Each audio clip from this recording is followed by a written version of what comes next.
स्वागत है mythic verse में, जहां कहानियां सिर्फ सुनाई नहीं जाती बल्कि जी जाती हैं। पौराणिक कथाओं से लेकर रहस्यमयी लोक कथाओं तक हम आपको सुनाते हैं वो आवाजें जो आपकी कल्पना को नई उड़ान देती हैं।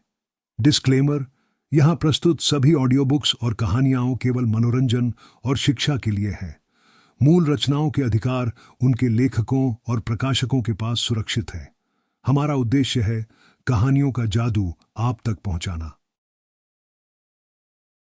तुम में से हर कोई एक घास की कठपुतली लेगा और उसी तरह चलेगा जैसे मैंने अभी किया, चांदनी फेंक कर आक्रमण का अभ्यास करेगा। जब अकादमी के वरिष्ठ सदस्य का भाषण समाप्त हुआ तो लगभग 30 छात्र बाहर आ गए। इस बैच में पूरे समूह के 100 किशोर जागृति समारोह में शामिल हुए। साधना प्रतिभा वाले लगभग 57 छात्र थे। इन छात्रों में जिन्होंने चंद्रप्रकाश संत को चुना था, उनकी संख्या लगभग 35 थी। इन कुछ दिनों की कड़ी मेहनत के बाद उन सभी ने चंद्रप्रकाश संत को निखार लिया था। जो बचे थे वे सभी डी ग्रेड प्रतिभाएं थीं। ऐसा इसलिए नहीं था कि वे चंद्रप्रकाश संत को निखारने की इच्छा नहीं रखते थे, बल्कि यह उनकी प्रतिभा की अक्षमता के कारण था। इसलिए वे कठिनाई का पता चलने पर ही पीछे हट सकते थे। संत मुंजाल वंश के युवाओं के लिए मूनलाइट संत कोई साधारण संत नहीं थे, बल्कि वंश की महिमा का प्रतीक थे। जल्दी ही उनमें से 35 लोग एक कतार में खड़े हो गए।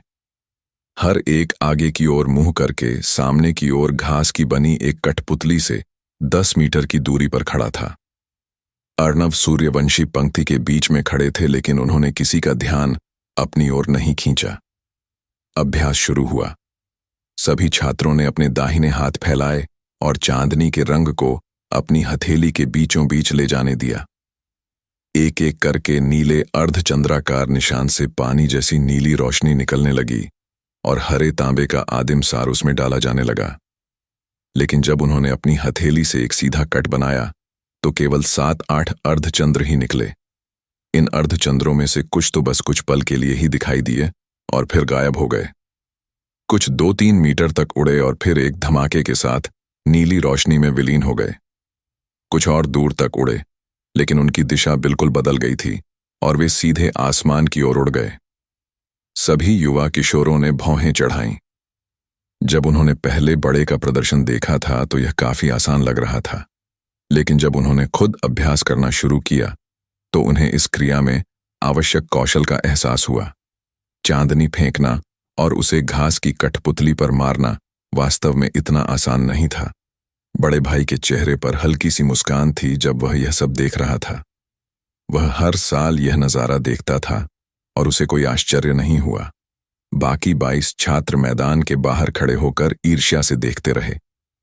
5 मिनट के अभ्यास के बाद युवा धीरे धीरे मून ब्लेड बनाने में सक्षम हो गए। कुछ समय तक प्रशिक्षण मैदान में हल्के नीले रंग के मून ब्लेड हर जगह उड़ते रहे। कुछ चंद्र ब्लेड आधे रास्ते में ही फीके पड़ जाते, कुछ बदकिस्मती से एक दूसरे से टकरा जाते, कुछ प्रशिक्षण मैदान से उड़कर घूम जाते।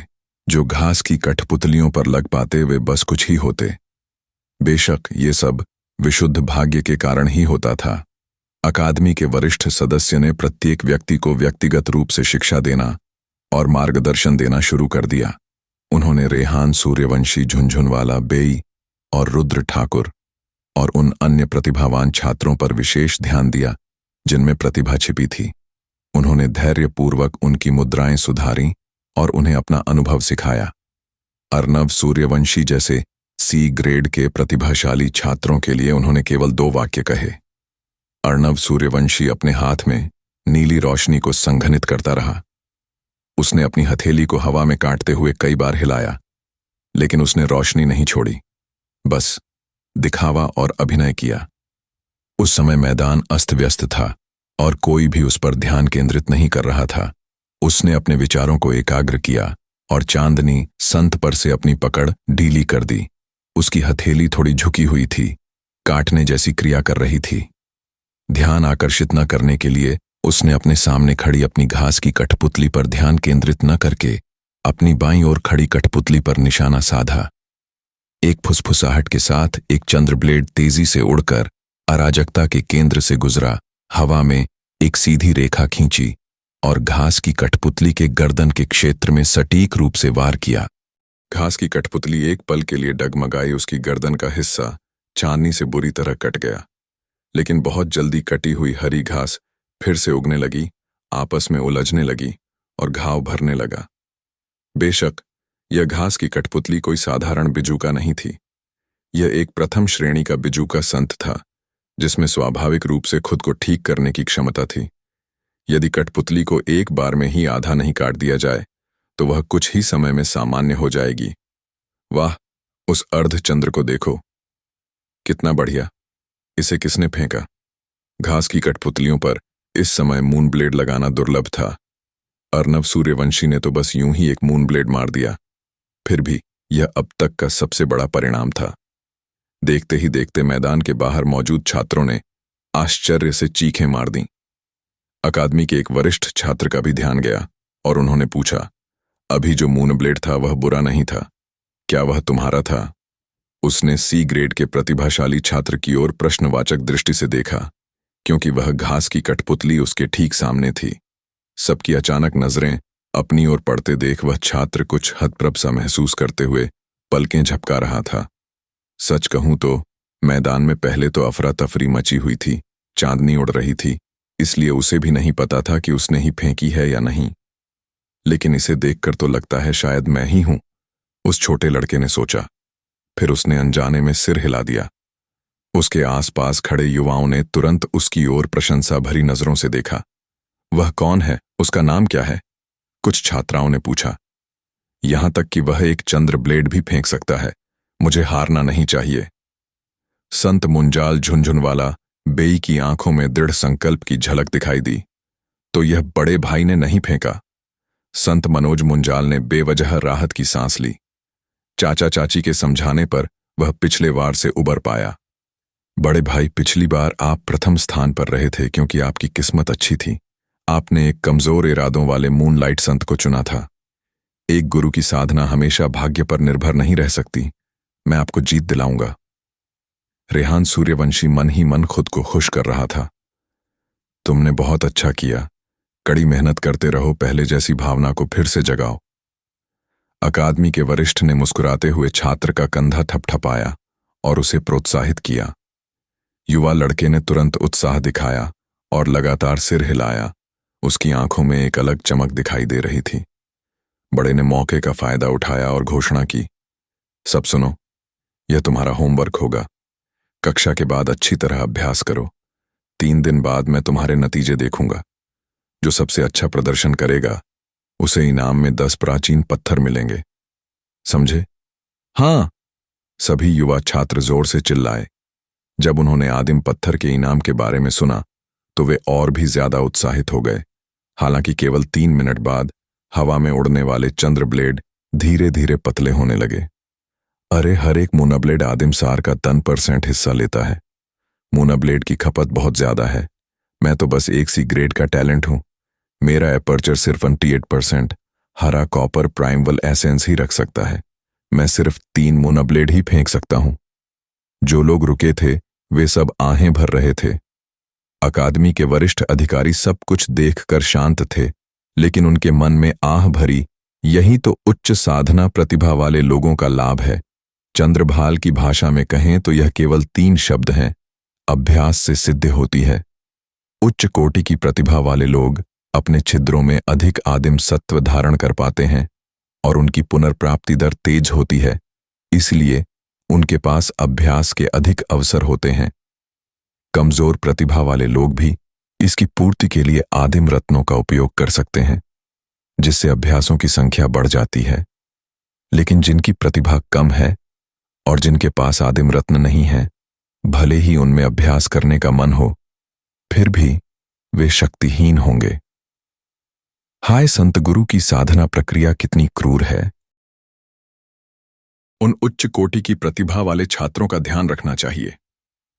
सूरज पहले ही डूब चुका था।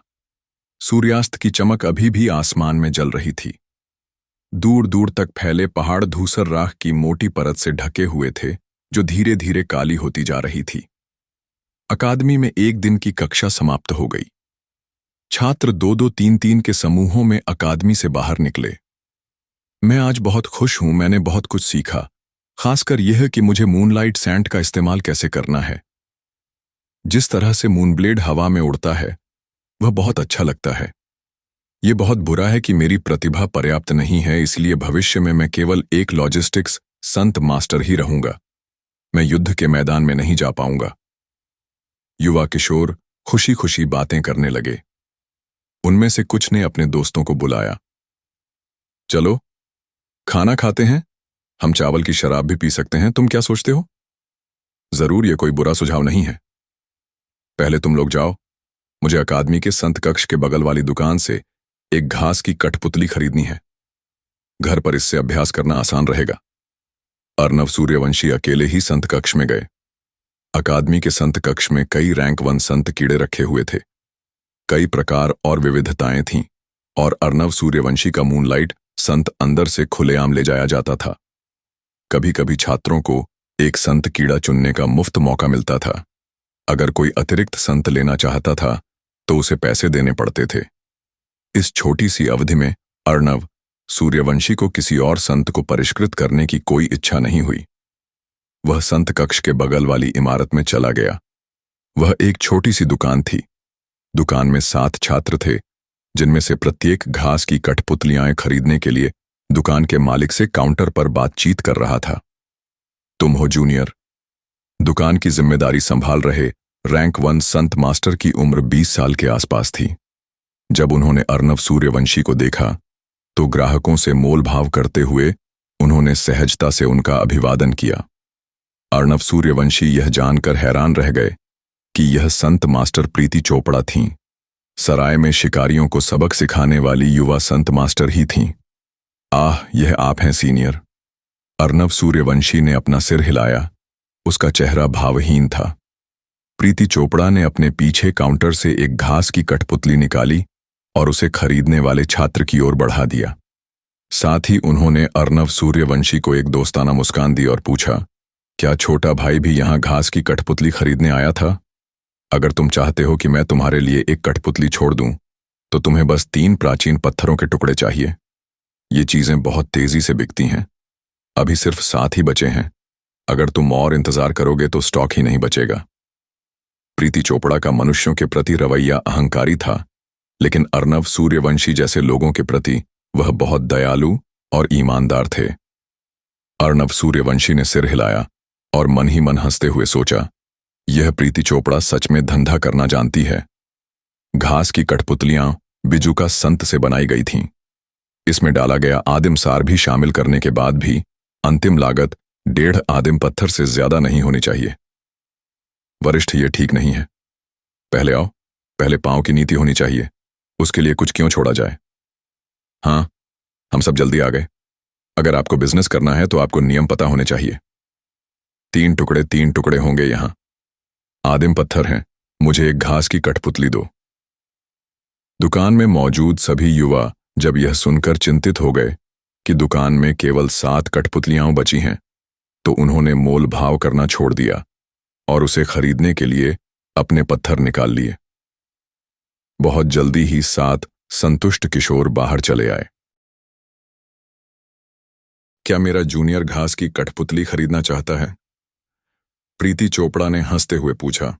लगता है सब बिक गए, लेकिन असल में 8वीं कठपुतली अभी भी संदूक के नीचे रखी है। अगर जूनियर ने अभी इसे नहीं खरीदा तो तुम मौका गंवा दोगे। अर्नव सूर्यवंशी को घास की कठपुतली में कोई दिलचस्पी नहीं थी। उसने सिर हिलाया और एक प्राचीन पत्थर का टुकड़ा निकालकर काउंटर पर रख दिया। मुझे 10 मून ऑर्किड पंखुड़ियां खरीदनी हैं। प्रीति चोपड़ा दंग रह गईं।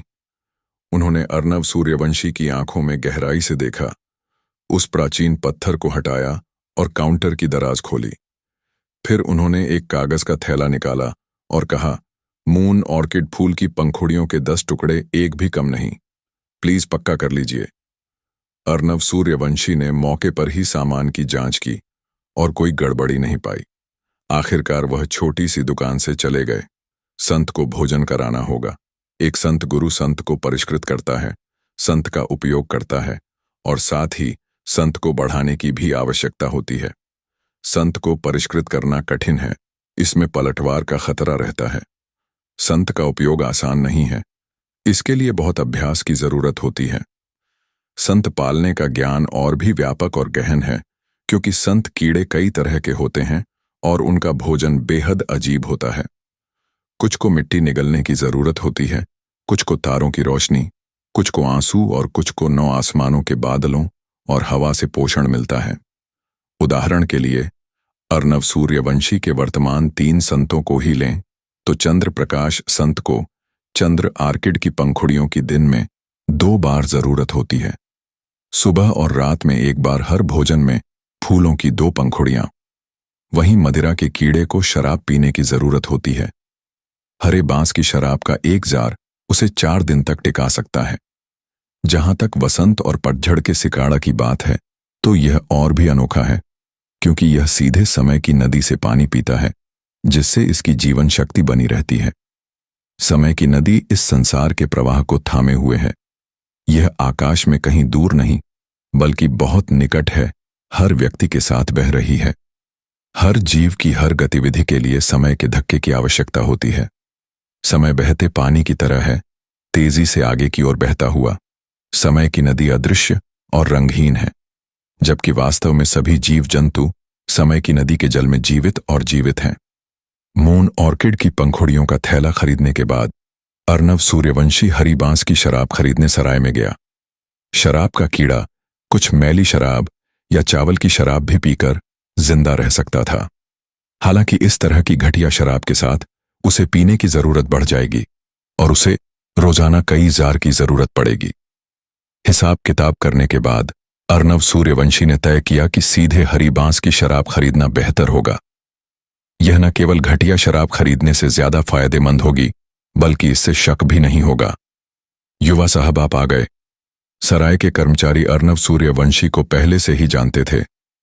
अर्णव सूर्यवंशी ने उसे 3 प्राचीन पत्थरों के टुकड़े सीधे देते हुए सहजता से कहा, मुझे हरे बांस की शराब का 1 जार दे दो और मेरे लिए कुछ स्वादिष्ट व्यंजन बना दो। तुम्हें मुझे छुट्टे देने की जरूरत नहीं है, बस पहले इसे यहां रख दो। महीने के अंत में जब यह एक पत्थर रह जाए तो तुम इसे मेरे बिल से घटा देना। हालांकि अर्णव सूर्यवंशी अब अकादमी के छात्रावास में रहने के बाद से सराय में नहीं रुकते, लेकिन जब भी वह शराब खरीदते तो यहां खाना खाते थे। ठीक है युवा महोदय, कृपया बैठ जाइए, बर्तन तुरंत भेज दिए जाएंगे, कर्मचारी ने दोहराया और अर्णव सूर्यवंशी को उनकी सीट पर ले गया। जाने से पहले उन्होंने अपने कंधे पर रखा कपड़ा लिया और मेज को हल्के से पोंछा। जैसा कि कर्मचारी ने कहा था, बर्तन बहुत जल्दी परोस दिए गए। अर्णव सूर्यवंशी ने खाते हुए मन ही मन हिसाब लगाया। एक प्राचीन पत्थर के टुकड़े से मैं फूलों की 10 पंखुड़ियां खरीद सकता हूं। चांदनी संत रोजाना 4 टुकड़े खाता था। हरे बांस की शराब के 1 जार में 2 पत्थर लगते हैं और इससे शराब के कीड़े 4 दिन तक जिंदा रह सकते हैं। दूसरे शब्दों में, इन दोनों संतों को पालने और खिलाने के लिए मुझे रोजाना लगभग 1 पत्थर खर्च करना होगा। यह ज्यादा तो नहीं लगता, लेकिन असल में यह बहुत महंगा था। 3 लोगों के एक नश्वर परिवार के मासिक खर्च में सिर्फ एक प्राचीन पत्थर का टुकड़ा ही लगा। संत को परिष्कृत करने की शुरुआत से लेकर आज तक 16 दिन बीत चुके थे। सिर्फ संत को उठाने में ही अर्णव सूर्यवंशी 14.5 प्राचीन पत्थर खर्च कर चुके थे। मैंने पुष्प मदिरा का खजाना हासिल कर लिया है, रेहान सूर्यवंशी के आदिम पत्थरों का थैला छीन लिया है और प्रथम स्थान का इनाम भी पा लिया है। मेरे आदिम पत्थरों का भंडार कभी 44.5 टुकड़ों तक पहुंच जाता था। हालांकि संत को परिष्कृत करने के शुरुआती दिनों में मैंने 6.5 टुकड़े बर्बाद कर दिए। फिर मैंने इन संतों को खिलाने में 14.5 टुकड़े खर्च कर दिए। मेरे जीवन यापन का खर्च आधा टुकड़ा ही था और आज मेरे पास शायद 20 टुकड़े बचे हैं। अर्णव सूर्यवंशी ने अपनी पैसों की थैली निकाली। उसने उसे खोला और अंदर देखा। थैली में प्राचीन पत्थरों के टुकड़े थे। हर पत्थर का रंग धूसर सफेद था। उनका आकार दीर्घवृत्ताकार और आयतन बराबर था, यानी बत्तख के अंडे जितना। गिनती करने पर उसे पता चला कि उसके पास असल में सिर्फ 20 पत्थर बचे थे। दूसरे शब्दों में, अगर यही चलता रहा तो अर्णव सूर्यवंशी बचे हुए पत्थरों से सिर्फ आधा महीना ही गुजार पाएगा। वह अपने साथियों जैसा नहीं था। उनके पास मदद के लिए रिश्तेदार और दोस्त थे, खासकर संत मुंजाल झुंझुनवाला बे और संत राजीव मुंजाल जैसे छात्रों के मामले में, जिनके पास प्राचीन पत्थर भरे हुए थे। अर्णव सूर्यवंशी केवल खुद ही कोई रास्ता सोच सकते थे। चाचा चाची ने तो मेरे रहने खाने का खर्च पहले ही काट दिया है, लेकिन हर सप्ताहांत कबीले की अकादमी हर छात्र को सब्सिडी के तौर पर 3 प्राइमल स्टोन देती है। लगता है मुझे 3 दिन में मून ब्लेड असेसमेंट में अच्छा प्रदर्शन करके वो 10 प्राइमल स्टोन का इनाम जीतना होगा। अर्णव सूर्यवंशी ने सोचते हुए मुंह में खाना चबाया। उसकी उम्र अभी शरीर के बढ़ने की उम्र में ही थी। अनजाने में ही सारा चावल और पकवान उसके पेट में चले गए थे। सीलबंद हरे बांस की शराब की बोतल उठाकर अर्णव सूर्यवंशी ने अपने पैर उठाए और सराय से बाहर निकलकर चलने लगा। युवा महोदय, युवा महोदय। सराय का कर्मचारी पीछे से उनके पीछे दौड़ा और बोला, युवा महोदय को बस कुछ बताना था, लेकिन 1 महीने से भी कम समय में व्यापारिक कंपनी गांव में आ जाएगी। परंपरा के अनुसार वे हमेशा हमारी दुकान से हरी बांस की शराब खरीदते थे। युवा महोदय को हमारी हरी बांस की शराब बहुत पसंद है और वे हर हफ्ते कुछ जार जरूर खरीदते हैं। इसलिए सराय वाले ने मुझे युवा महोदय को इस बारे में बताने का आदेश दिया। हमारी दुकान में हरी बांस की शराब सीमित मात्रा में उपलब्ध है, इसलिए मुझे डर है कि जब हम इसे व्यापारिक कंपनी को बेच देंगे तो हमारे पास बहुत कम बचेगी। क्या ऐसा ही है? जब अर्णव सूर्यवंशी ने यह खबर सुनी तो उनकी भौहें थोड़ी सिकुड़ गईं। किसी को पहचानने और बातचीत में फर्कन करने के लिए अर्णव सूर्यवंशी के पास 500 साल का अनुभव था। दुकान में काम करने वाली और युवा संत मास्टर प्रीति चोपड़ा एक ही अर्थ में बात कर रहे थे। हालांकि अर्णव सूर्यवंशी प्रीति चोपड़ा की चालाक बातों और दुकान में काम करने वाली की सच्ची बातों में स्वाभाविक रूप से अंतर पहचान लेते थे। यह मामला थोड़ा पेचीदा था। अर्णव सूर्यवंशी को शराब के शौकीनों को खिलाने की जरूरत थी और उन्हें लंबे समय तक भारी मात्रा में हरे बांस की शराब की जरूरत थी। अगर इस सराय में स्टॉक खत्म हो गया तो उन्हें शराब के शौकीनों को खिलाने के लिए भारी मात्रा में घटिया शराब का इस्तेमाल करना पड़ेगा। उसके लिए एक दिन में कई घड़े पीना संभव नहीं था। कुछ समय बाद लोगों को शक हो जाएगा। यह सोचकर अर्णव सूर्यवंशी ने 10 प्राचीन पत्थरों के टुकड़े निकाले और कहा, तो मैं 5 और घड़े खरीद लूंगा। मुझे चाहिए कि तुम उन्हें मेरे लिए ले जाओ और अकादमी के छात्रावास में रखने के लिए मेरे साथ चलो। ठीक है युवा महोदय। मजदूर ने तुरंत प्राचीन पत्थरों को स्वीकार कर लिया। मून ऑर्किड के फूल की पंखुड़ियां बिना किसी विशेष भंडारण साधन के केवल 5 दिन तक ही टिक सकती थीं। इसलिए अर्णव सूर्यवंशी हर बार केवल 1 पैकेट ही खरीदते थे। हालांकि हरे बांस की शराब को बहुत लंबे समय तक रखा जा सकता था, इसलिए इसमें कोई समस्या नहीं थी। कुछ कर्मचारी अर्णव सूर्यवंशी के पीछे पीछे अकादमी के छात्रावास में गए और शराब के जार उसके बिस्तर के नीचे रख दिए और फिर वहां से चले गए। जैसे ही उसने पैसों की थैली देखी जो अचानक उसके हाथ में नीचे गिर गई थी, अर्णव सूर्यवंशी ने गहरी सांस ली। संत को परिष्कृत करना कठिन है, लेकिन संत को बड़ा करना भी आसान नहीं है। यह इस तथ्य पर भी विचार कर रहा है कि उसके पास पिछले जीवन का 500 वर्षों का अनुभव था, इसलिए उसे अपने संत का उपयोग करने का अभ्यास करने की आवश्यकता नहीं थी, जिसका अर्थ है कि आदिम सार की खपत दर कम हो जाएगी और इस प्रकार उसे भारी मात्रा में खर्च की बचत होगी। उसके आसपास उसकी उम्र के लोगों को चांदनी संत का उपयोग करने का अभ्यास करना होगा और आदिम सार को नष्ट करना होगा। दक्षता बढ़ाने के लिए कई बार अभ्यास करना होगा। जब बहुत अधिक आदिम सार का सेवन हो जाता है तो आदिम पत्थरों को पूरक के रूप में इस्तेमाल करना होगा, क्योंकि उनकी पुनर्प्राप्ति दर बहुत धीमी होती है। एक घास की कठपुतली खरीदने के लिए भी 3 आदिम पत्थरों की आवश्यकता होती है। यह सब पैसा है। सौभाग्य से मेरा स्प्रिंग ऑटम सिकाड़ा समय पर खाता है और किसी और चीज से नहीं, वरना मैं कब का दिवालिया हो चुका होता। मैं कभी उसका खर्चा नहीं उठा पाता। अर्णव सूर्यवंशी को अचानक बहुत भाग्यशाली महसूस हुआ। संत जितना ज्यादा उच्च गुणवत्ता वाला होगा, उतना ही ज्यादा भोजन की जरूरत होगी। या जितना ज्यादा कीमती और दुर्लभ भोजन होगा उसे रखना उतना ही मुश्किल होगा।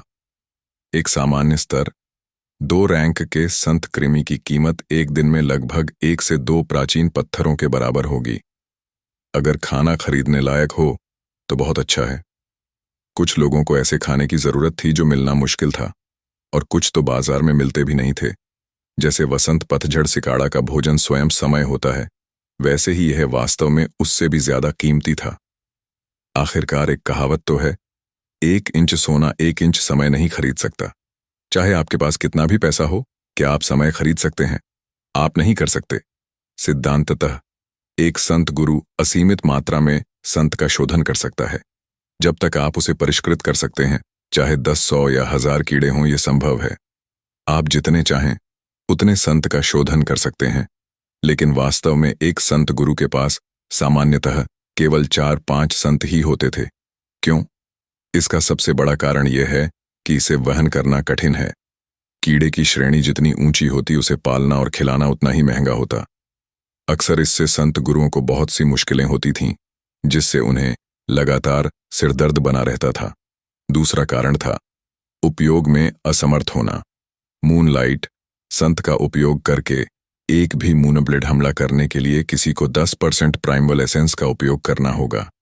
एक सी ग्रेड प्रतिभा वाले संत मास्टर के छिद्रों में 3 से 4 हमले करने के बाद प्राइमल एसेंस समाप्त हो सकता है।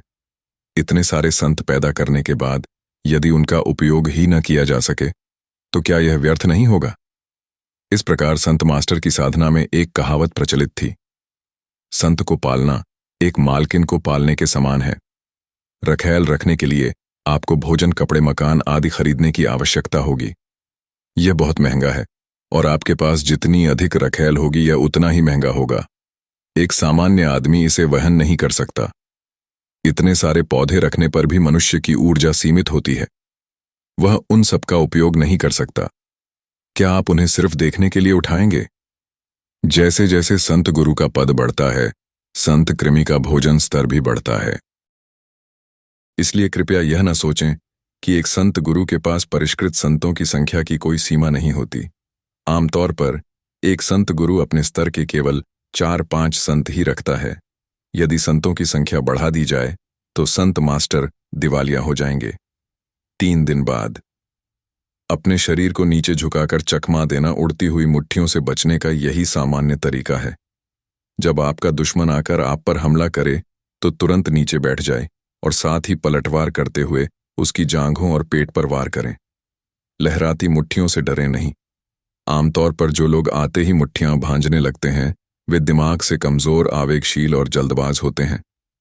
मार्शल आर्ट के मैदान में अकादमी के मार्शल आर्ट प्रशिक्षक 8 प्रदर्शन करते हुए बोल रहे थे। एक लकड़ी की कठपुतली का दाहिना हाथ पहले उसकी ओर बढ़ा और मार्शल आर्ट प्रशिक्षक ने झट से नीचे उकड़ूं बैठकर हमले से खुद को बचा लिया। फिर उन्होंने कठपुतली के पेट पर एक मुक्का मारा, जिससे वह कुछ मुक्कों से गिर गई। छात्र एक घेरे में खड़े होकर प्रदर्शन को देख रहे थे, लेकिन उनमें से अधिकांश में उत्साह की कमी थी तथा उन्होंने बहुत कम रुचि दिखाई। अकादमी में कई तरह के पाठ्यक्रम पढ़ाए जाते थे और यह पाठ मार्शल आर्ट की बुनियादी शिक्षा देने वाला था। मुट्ठियों और पैरों से जोर लगाना मूनब्लेड की आकर्षक और शानदार आक्रमण शैली के सामने बहुत ही घटिया था, जिससे लगभग सभी छात्र विचलित हो जाते थे। अगली कक्षा में मूनलाइट संत के उपयोग का मूल्यांकन होगा। हाल ही में आपका अभ्यास कैसा रहा है? मैं अभी भी अच्छा कर रहा हूं। मैं 3 मूनब्लेड लगा सकता हूं, लेकिन उनमें से कुछ ही असल में हिट होते हैं। आमतौर पर मैं घास की कठपुतली पर 2 ब्लेड ही लगा पाता हूं। ये तो मेरे जैसा ही है। मैंने तो इन कुछ दिनों में इसकी प्रैक्टिस के लिए खास तौर पर एक घास की कठपुतली खरीदी है। युवा किशोर आपस में फुसफुसा रहे थे। उनका ध्यान पाठ से बहुत पहले ही हट चुका था। वे सभी अगली कक्षा में होने वाले मूल्यांकन को लेकर चिंतित थे। इसी मूल्यांकन के लिए उन्होंने कक्षा के बाद काफी देर तक कड़ी मेहनत की थी और अब वे मूल्यांकन का बेसब्री से इंतजार करते हुए हाथ पैर हिला रहे थे। छात्रों की चर्चा की आवाज प्रशिक्षक के कानों तक पहुंच गई थी और मार्शल आर्ट प्रशिक्षक ने उन पर अपनी नजरें घुमाते हुए चिल्लाया, कक्षा में बात करने की अनुमति नहीं है। आप सभी अपना मुंह बंद रखें और ध्यान से देखें। वह दूसरे दर्जे का संत गुरु था। उसका शरीर काफी मांसल था। उसका ऊपरी शरीर नंगा और मजबूत था। उसकी कांसे जैसी त्वचा पर अनगिनत निशान थे। उसने जोर से चिल्लाकर धमकी भरा अंदाज दिखाया और मैदान में मौजूद सभी छात्रों पर दबाव डाला। मार्शल आर्ट के क्षेत्र में सन्नाटा छा गया। युद्ध कला की नींव सबसे महत्वपूर्ण चीजों में सबसे महत्वपूर्ण है। विशेषकर एक संत गुरु की साधना के प्रारंभिक चरणों में यह किसी भी अन्य चीज से अधिक महत्वपूर्ण है। आप सभी अपना ध्यान मुझ पर केंद्रित करें। डांटने के बाद मार्शल आर्ट प्रशिक्षक ने एक और लकड़ी की कठपुतली को बुलाया। हल्के पीले रंग की यह कठपुतली 2 मीटर ऊंची थी और उसके विशाल लकड़ी के पैर नीले पत्थर की फर्श की टाइलों पर कदम रखते ही तीखी आवाजें निकाल रहे थे। लकड़ी की कठपुतली ने अपनी बाहें फैला दी और अनाड़ीपन से प्रशिक्षक की ओर दौड़ी। प्रशिक्षक ने उसके हमले को चकमा दिया, फिर उसकी कमर को जोर से पकड़ा और अपनी पूरी ताकत से उसे आगे की ओर धकेला, जिससे वह विशाल और ऊंची लकड़ी की कठपुतली जमीन पर गिर पड़ी। फिर प्रशिक्षक कठपुतली की कमर पर सवार हो गया और तेजी से उसके सिर पर मुक्का मारा। लकड़ी की कठपुतली ने एक पल के लिए प्रतिरोध किया, फिर प्रशिक्षक के लगातार प्रहारों से उसका सिर चकनाचूर हो गया। वह जमीन पर निश्चल पड़ी रही। मार्शल आर्ट प्रशिक्षक खड़े हो गए। उनकी सांसें हमेशा की तरह शांत और लंबी थीं। उन्होंने छात्रों को समझाया, जब किसी विशाल और लंबे दुश्मन का सामना नजदीकी मुकाबले में हो तो डरो मत। प्रतिद्वंद्वी के गुरुत्वाकर्षण केंद्र को नष्ट करना अपने दुश्मन को घेरने की एक समझदारी भरी रणनीति है। जैसा मैंने पहले किया था, आपको प्रतिद्वंद्वी की कमर को कसकर पकड़ना होगा, उसके कूल्हों को नियंत्रित करना होगा और फिर अपनी ताकत से आगे बढ़ना होगा। इसके बाद मौके का फायदा उठाकर उसके शरीर पर चढ़ जाओ और अपने दुश्मन पर जोरदार मुक्के बरसाओ। जिनके पास रक्षात्मक क्षमता नहीं है, वे तुरंत धराशायी हो जाएंगे। छात्रों ने बार बार सिर हिलाया, लेकिन ज्यादातर की आंखों में असहमति साफ झलक रही थी। कोच ने यह सब देखा और मन ही मन जोर से हंसा। हर बैच ऐसा ही था। इन युवाओं का रुझान स्वाभाविक रूप से खूबसूरत चीजों की ओर आकर्षित होता था। व्यक्तिगत समझ और अनुभव के बिना उनके लिए मार्शल आर्ट की नींव रखने के महत्व को समझना मुश्किल था। सच तो यह है कि खासकर एक संत गुरु के लिए, जो अपनी शुरुआती अवस्था में थे, हालांकि बुनियादी मार्शल आर्ट आशाजनक नहीं लग रही थी, लेकिन वास्तव में यह ब्लेड अटैक से ज्यादा महत्वपूर्ण थी। याद रखें, नजदीकी लड़ाई में आपकी नजर हमेशा दुश्मन की आंखों पर नहीं टिकी रहनी चाहिए। उसे दुश्मन के कंधे पर केंद्रित होना चाहिए। चाहे मुक्का मारा जाए या लात, दुश्मन का कंधा हमेशा पहले हिलेगा। निकट युद्ध में आपकी गति बहुत महत्वपूर्ण होती है। इस संदर्भ में मैं जिस गति की बात कर रहा हूं वह आपकी मुट्ठियों की गति नहीं, बल्कि आपके पैरों की गति है। दूरी ही सबसे अच्छा बचाव है। अपने पैरों को लचीला रखें, तब आप आसानी से अपनी ताकत दिखा पाएंगे। मुट्ठियों से वार करते समय त्रिकोणीय आधार बनाए रखें, वरना आप अपना संतुलन खो देंगे। दुश्मन गिरा नहीं है, बल्कि आप पहले गिरे हैं। प्रशिक्षक ने प्रदर्शन करते हुए धैर्यपूर्वक समझाया। ये सब उसके बहुमूल्य अनुभव थे, जो उसे खून खराबे और आंसुओं से मिले थे, लंबी लड़ाइयों से अर्जित अनुभव थे। दुर्भाग्य से छात्रों को इसकी जानकारी नहीं थी। वे धीरे धीरे फिर से फुसफुसाने लगे। चर्चा का केंद्र अभी भी अगले पाठ के मून ब्लेड मूल्यांकन पर था। यह मार्शल आर्ट प्रशिक्षक बहुत व्यावहारिक है, लेकिन उसकी शिक्षण शैली गलत है। अर्नव सूर्यवंशी भीड़ में चुपचाप देख रहे थे, बीच बीच में सिर हिला रहे थे। प्रशिक्षक के शिक्षण में कोई अनुशासन नहीं था। वह पूरी तरह से रुचि के आधार पर सिखाते थे और जो भी उन्हें सूझता था वही सिखाते थे। इसलिए उनकी सिखाई गई बातें गड़बड़ा जाती थीं और जानकारी बहुत जटिल होती थी। शुरुआत में कई छात्र गंभीरता से सुनते थे, लेकिन धीरे धीरे उनकी रुचि कम हो गई और उनका ध्यान दूसरी चीजों पर चला गया। केवल अर्नव सूर्यवंशी ही पूरे रास्ते ध्यान से सुनते रहे। जब दूसरे सीख रहे थे तब वे दोहरा रहे थे। उनका युद्ध अनुभव प्रशिक्षक से ज्यादा समृद्ध था, लेकिन दूसरों को सुनाना भी साधना में सत्यापन का एक तरीका था। संत गुरु की युद्ध पद्धति आमतौर पर हाथापाई और दूरी से वार करने के बीच विभाजित होती है। मून ब्लेड हमला एक प्रकार का दूरी से वार करने वाला हमला है, लेकिन सख्ती से कहें तो इसकी प्रभावी दूरी केवल 10 मीटर होने के कारण इसे मध्यम दूरी का माना जाता है। जब बात नजदीकी युद्ध के संत मास्टर्स की आती है तो मार्शल आर्ट प्रशिक्षक सबसे बेहतरीन उदाहरण होते हैं। हाथापाई के युद्ध गुरु आमतौर पर ऐसे संत चुनते हैं जो उनकी अपनी शारीरिक शक्तियों को बढ़ाते और विकसित करते हैं। ये संत उन्हें अलौकिक शक्ति, चपलता, प्रतिक्रियाशीलता, सहन शक्ति आदि प्रदान करते हैं। इस मार्शल आर्ट प्रशिक्षक की तरह उसका पूरा शरीर कांसे की खाल से ढका हुआ था। बेशक यह उसकी अपनी त्वचा का रंग नहीं था, बल्कि यह तांबे की खाल के संत का एक प्रकार का प्रभाव था। तांबे की खाल का संत गुरु की त्वचा की मजबूती और सुरक्षा को काफी बढ़ा देता था, जिससे संत गुरु ज्यादा नुकसान सह पाते थे। एक अकेला मूना ब्लेड आदिम सार का 10% खा जाता है। एक संत गुरु युद्ध के दौरान कितनी बार मूना ब्लेड फेंक सकता है? यह संख्या बहुत कम है, खासकर शुरुआती लोगों के लिए जिन्हें प्रभावी वार करने में कठिनाई होती है। इसका इस्तेमाल केवल एक प्रकार के त्रुप के पत्ते के रूप में ही किया जा सकता है। इसका आतंकित करने वाला कारक इसकी मारक क्षमता से कहीं अधिक है। एक रैंक एक संत गुरु के लिए वास्तव में उपयोगी कौशल मार्शल आर्ट कुंग फू होगा। ऐसा इसलिए है क्योंकि मार्शल आर्ट का आक्रमण अधिक टिकाऊ और विश्वसनीय है। यह अफसोस की बात है कि यह तथ्य कुछ ऐसा है जिसे वे तब तक नहीं समझेंगे जब तक वे अपने अनुभव से इसका सामना नहीं करते। अर्नव सूर्यवंशी ने हल्के से अपने साथियों की ओर देखा। उसके होठों पर एक हल्की सी व्यंग्यात्मक मुस्कान उभर रही थी। बुनियादी मार्शल आर्ट की कक्षा आखिरकार खत्म हो गई। थोड़ी देर आराम करने के बाद छात्र की आंखें उत्सुकता से भर गईं। अकादमी के वरिष्ठ छात्र को देर हो गई थी। उसने अपना बड़ा हाथ हिलाकर बांस की दीवार के सामने घास की कठपुतलियों की कतार की ओर इशारा किया। वह सीधे विषय पर गया और बोला, ठीक है, आज परिणाम देखने का दिन है। मैं चाहता हूं कि 5 लोग एक समूह में सही क्रम में आए और मून ब्लेड का इस्तेमाल करके 3 बार हमला करें। स्वूश। छात्रों का पहला समूह ऊपर गया और मूना ब्लेड हवा में नाचने लगा। 3 राउंड के बाद केवल 9 मूना ब्लेड घास की कठपुतलियों पर लगे। अकादमी के बुजुर्ग ने थोड़ा नाराज होकर अपना सिर हिलाया। यह हिट दर बहुत कम थी। खास बात यह थी कि इन 5 में से सिर्फ 2 ही 2 मूना ब्लेड सफलतापूर्वक फेंक पाए।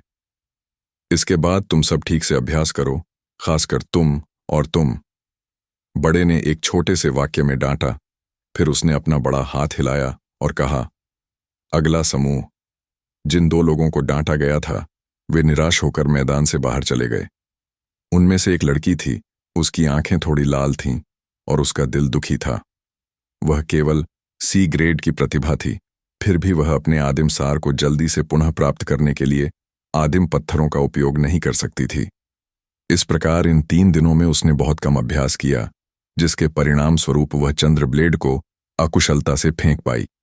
एक संत गुरु को अपने संतत्व को निखारने, संतत्व बढ़ाने के लिए धन की आवश्यकता थी। यहां तक कि संतत्व का अभ्यास करने के लिए भी नकदी की आवश्यकता थी। लेकिन वह इतना धन कहां से ला पाती? हालांकि उसके माता पिता पीछे से उसका भरण पोषण कर रहे थे, लेकिन हर परिवार की अपनी समस्याएं थीं। धन की कमी अक्सर एक संत गुरु के सामने आने वाली दुविधा होती थी। वैसे भी मेरे नंबर 1 आने की जरा भी उम्मीद नहीं है। बेहतर होगा कि मैं हार मान लूं और पुराने जमाने के पत्थरों पर बचत करूं। यही मेरे लिए बेहतर है। यह सोचते ही उसका दिल एक बार फिर शांत हो गया। दरअसल इस छोटी लड़की की तरह ही सोचने वाले बहुत से लोग थे। अभ्यास की कमी के कारण कई छात्राओं का प्रदर्शन खराब रहा। अकादमी के उस बुजुर्ग की भौहें और गहरी होती गईं। अर्नव सूर्यवंशी चुपके से सिर हिलाते हुए देख रहे थे। ये लोग वाकई दयनीय और दुखी हैं। थोड़े से आधि रत्नों के लिए इन्होंने अपनी तरक्की का मौका गंवा दिया। आधि रत्न तो इस्तेमाल के लिए होते हैं। अगर कंजूस बनकर आधि रत्न जमा करने हैं तो फिर संत गुरु क्यों बने? दूसरे शब्दों में, जो लोग अदूरदर्शी होते हैं वे अक्सर हर पैसे के लिए मोल भाव करते हैं और कम महत्वपूर्ण चीजों के पीछे भागते हैं। जहां तक ऊंची आकांक्षाओं वाले लोगों की बात है, वे आमतौर पर सहनशील और उदार रवैया दिखाते हैं और उनमें चीजों को त्यागने और छोड़ देने की ताकत होती है।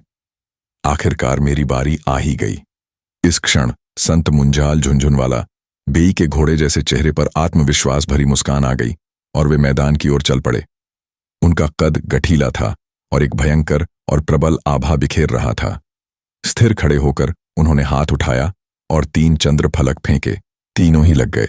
2 फलक कठपुतली की छाती पर लगे, जबकि 1 फलक कठपुतली के बाएं हाथ पर लगा, जिससे कुछ हरी घास कट गई। इस परिणाम से स्वाभाविक रूप से युवा किशोरों में प्रशंसा की भावना उमड़ पड़ी। शाबाश! बुजुर्ग का माथा थोड़ा सा खींच गया। अगला समूह आया। संत राजीव मुंजाल उनके बीच खड़े थे। उनका शरीर छोटा और नाटा था, चेहरे पर दाग धब्बे थे और उनके चेहरे पर हल्की घबराहट थी।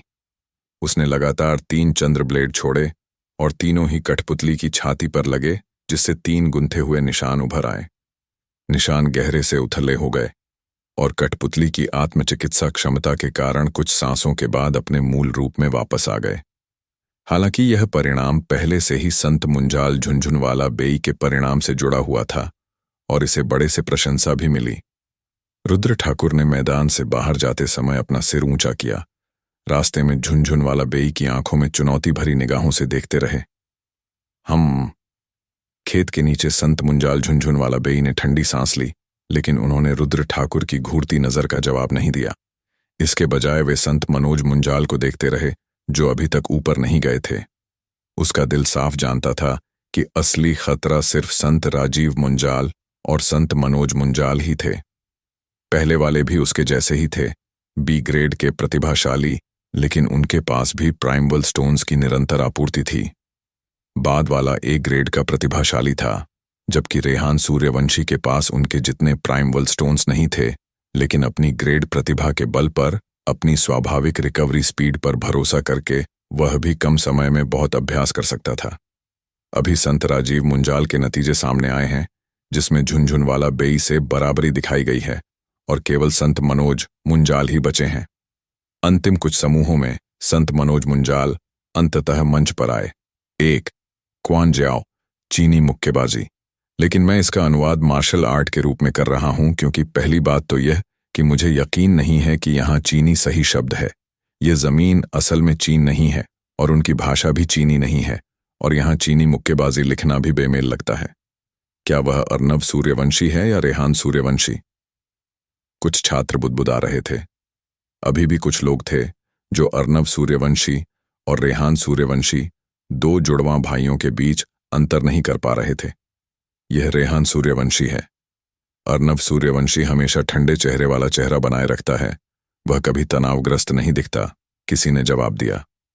ओह, तब तो तमाशा होगा।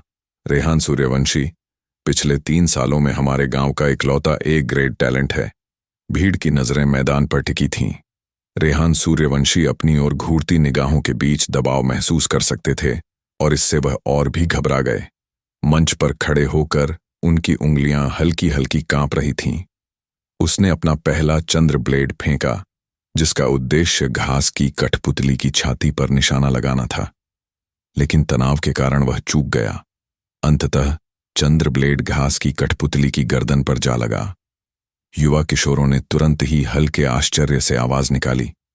उन्हें लगा कि रेहान सूर्यवंशी ने जानबूझकर ऐसा किया। कठपुतली की छाती पर निशाना लगाने के बजाय उसने गर्दन पर निशाना साधा। यह उसके अपने आक्रमण कौशल पर जबरदस्त आत्मविश्वास का प्रदर्शन था। वे रेहान सूर्यवंशी के अगले कदम का इंतजार करने से खुद को नहीं रोक सके। संत मुंजाल झुनझुनवाला बेई और संत राजीव मुंजाल हालांकि निराश थे। मैदान में केवल अकादमी के वरिष्ठ खिलाड़ी और अर्नव सूर्यवंशी ही रेहान सूर्यवंशी की गलती देख पाए। कितना खतरनाक! चंद्रभाले को देखते हुए रेहान सूर्यवंशी मन ही मन चिल्लाया और मन ही मन खुद को भाग्यशाली महसूस कर रहा था। उसने कुछ गहरी सांसें लीं और खुद को शांत करने की पूरी कोशिश की। फिर उसने 2 धारें फेंकी। इस बार उसने कोई गलती नहीं की और दोनों धारें घास की कठपुतली की छाती पर सटीक लगीं। इस परिणाम से अकादमी के बुजुर्ग ने अपना सिर हिला दिया और झुनझुनवाला बेई और रुद्र ठाकुर भी शांत हो गए। रेहान सूर्यवंशी का परिणाम उनके परिणाम से अलग था, इसलिए यह सब इस बात पर निर्भर करेगा कि अकादमी के बुजुर्ग ने उन्हें कैसे ग्रेड देने का फैसला किया। अन्य छात्रों ने आहें भरने की आवाजें निकालीं। रेहान सूर्यवंशी का बाद का प्रदर्शन दिलचस्प नहीं था, जिससे उन्हें थोड़ी निराशा हुई। अगले कुछ ग्रुप भी दिलचस्प नहीं थे। झुनझुनवाला बेई रुद्र ठाकुर और रेहान सूर्यवंशी से बेहतर प्रदर्शन कोई नहीं कर पाया। युवा आपस में कानाफूसी करने लगे। इस दर पर आज के मूल्यांकन में शीर्ष स्कोरर इन तीनों में से एक होना चाहिए। उन तीनों ने घास की कठपुतली को मारने में कामयाबी हासिल की। मुझे आश्चर्य है कि अकादमी के वरिष्ठ सदस्य किसे बेहतर मानेंगे। रुको, यह आखिरी ग्रुप है। अर्नव सूर्यवंशी ऊपर जा रहा है। ओह, वो सी ग्रेट टैलेंट वाला कोल्ड जीनियस। हे। जब आखिरी ग्रुप था, तब अर्नव सूर्यवंशी अंततः मंच पर चढ़ गए। यह वही अर्नव सूर्यवंशी है। संत मुंजाल झुनझुनवाला बेई ने अपना सिर उठाया और एक पल के लिए अर्नव सूर्यवंशी को देखा। फिर उन्होंने अपनी आंखें लापरवाही से नीचे कर लीं। पिछली बार तुम बहुत भाग्यशाली रहे थे। गलती से एक कमजोर इरादों वाले मूनलाइट संत को चुन लिया था और नंबर 1 आ गए थे। देखते हैं इस बार तुम कैसा प्रदर्शन करते हो। संत राजीव मुंजाल ने उन्हें गले लगा लिया और अर्नव सूर्यवंशी को बेवकूफ बनते देखने के इंतजार में थे। बड़े भाई, इस बार पिछली बार जैसा नहीं होगा। मैंने इतने लंबे समय तक इतनी कड़ी मेहनत की है, मैं आपसे जरूर आगे निकल सकता हूं। भीड़ में संत मनोज मुंजाल ने अपने होंठ भींच लिए और अनजाने में अपनी मुट्ठियां भींच लीं। इससे पहले महत्वपूर्ण संत को निखारने के लिए हुए मूल्यांकन में ए ग्रेड प्रतिभा वाले व्यक्ति के रूप में उन्हें वास्तव में दूसरा स्थान मिला था। स्वाभाविक रूप से वे इससे खुश नहीं थे, खासकर जब उन्हें पता चला कि अर्नव सूर्यवंशी केवल भाग्य के कारण जीत और नंबर 1 पाने में सक्षम थे, तो इससे उनकी नाराजगी और बढ़ गई। संत मनोज मुंजाल के लिए अपने ही बड़े भाई अर्नव सूर्यवंशी पर जीत का एक विशेष और बड़ा महत्व था। कई निगाहें अर्नव सूर्यवंशी पर टिकी थीं और अकादमी के उस बुजुर्ग की नजर भी उस पर टिकी थी। अर्नव सूर्यवंशी ने कोई भाव नहीं दिखाया। उसके चेहरे पर भाव ठंडे और उदासीन थे। वह स्थिर खड़ा रहा। उसकी हथेली के बीचों बीच चांदनी की खुशबू में आदिम रस समा रहा था। हवा में एक वार करते हुए उसने पहला चांद का ब्लेड मारा। यह चांदनी बहुत ऊंची उड़ी। यह न सिर्फ घास की कठपुतली के सिर के ऊपर से गुजरी, बल्कि बांस की दीवार के ऊपर से भी उड़ी। यह लगभग 15 मीटर तक उड़ती रही, फिर रोशनी मंद होकर हवा में गायब हो गई। पफ। कोई खुद को हंसने से नहीं रोक सका। यह तो बहुत ही अपमानजनक है ना? किसी ने व्यंग्य किया। वह सचमुच एक प्रतिभाशाली व्यक्ति है। कोई आश्चर्य नहीं कि वह संत को परिष्कृत करने में प्रथम स्थान पर आ गया।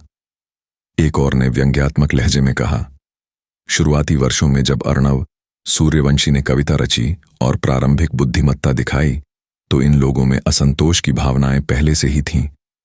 बाद में जब उन्होंने भाग्य पर भरोसा किया और अपनी महत्वपूर्ण संतति को निखारने में प्रथम स्थान प्राप्त किया, तो इससे उनके असंतोष के साथ साथ ईर्ष्या की एक परत भी पैदा हुई। उनमें से कई लोग एक अच्छा शो देखने के लिए इंतजार कर रहे थे। वे जीनियस अर्नव सूर्यवंशी की कोई शर्मनाक हरकत देखने के लिए इंतजार कर रहे थे, और उनके इस मूना ब्लेड ने उन्हें निराश नहीं किया। भीड़ में हंसी की लहर दौड़ गई। अकादमी के उस बुजुर्ग ने हल्के से सिर हिलाया और मन ही मन खुद पर हंसने लगा। उसे बिना वजह अर्नव सूर्यवंशी की इतनी चिंता क्यों थी? वो तो बस सी ग्रेड का था और सिर्फ एक लड़का था जो अपनी किस्मत से रिफाइनिंग में नंबर 1 आया था। उसने मन ही मन तय कर लिया था। हालांकि झुनझुनवाला बेई, रुद्र ठाकुर और रेहान सूर्यवंशी के नतीजे एक जैसे थे, फिर भी वह रेहान सूर्यवंशी को ही नंबर 1 चुनेगा। संत मुंजाल झुनझुनवाला बेई और संत राजीव मुंजाल के बीच का युद्ध परिवार के 2 सबसे शक्तिशाली बुजुर्गों के बीच राजनीतिक संघर्ष का प्रतीक था। अकादमी के बुजुर्ग हमेशा केंद्र में रहे और उनका राजनीतिक भंवर में पड़ने का कोई इरादा नहीं था। अकादमी के मुखिया का झुकाव कबीले के मुखिया संत मुंजाल राजपूत की ओर ज्यादा था और रेहान सूर्यवंशी कबीले के मुखिया से पूरी तरह मेल खाता था।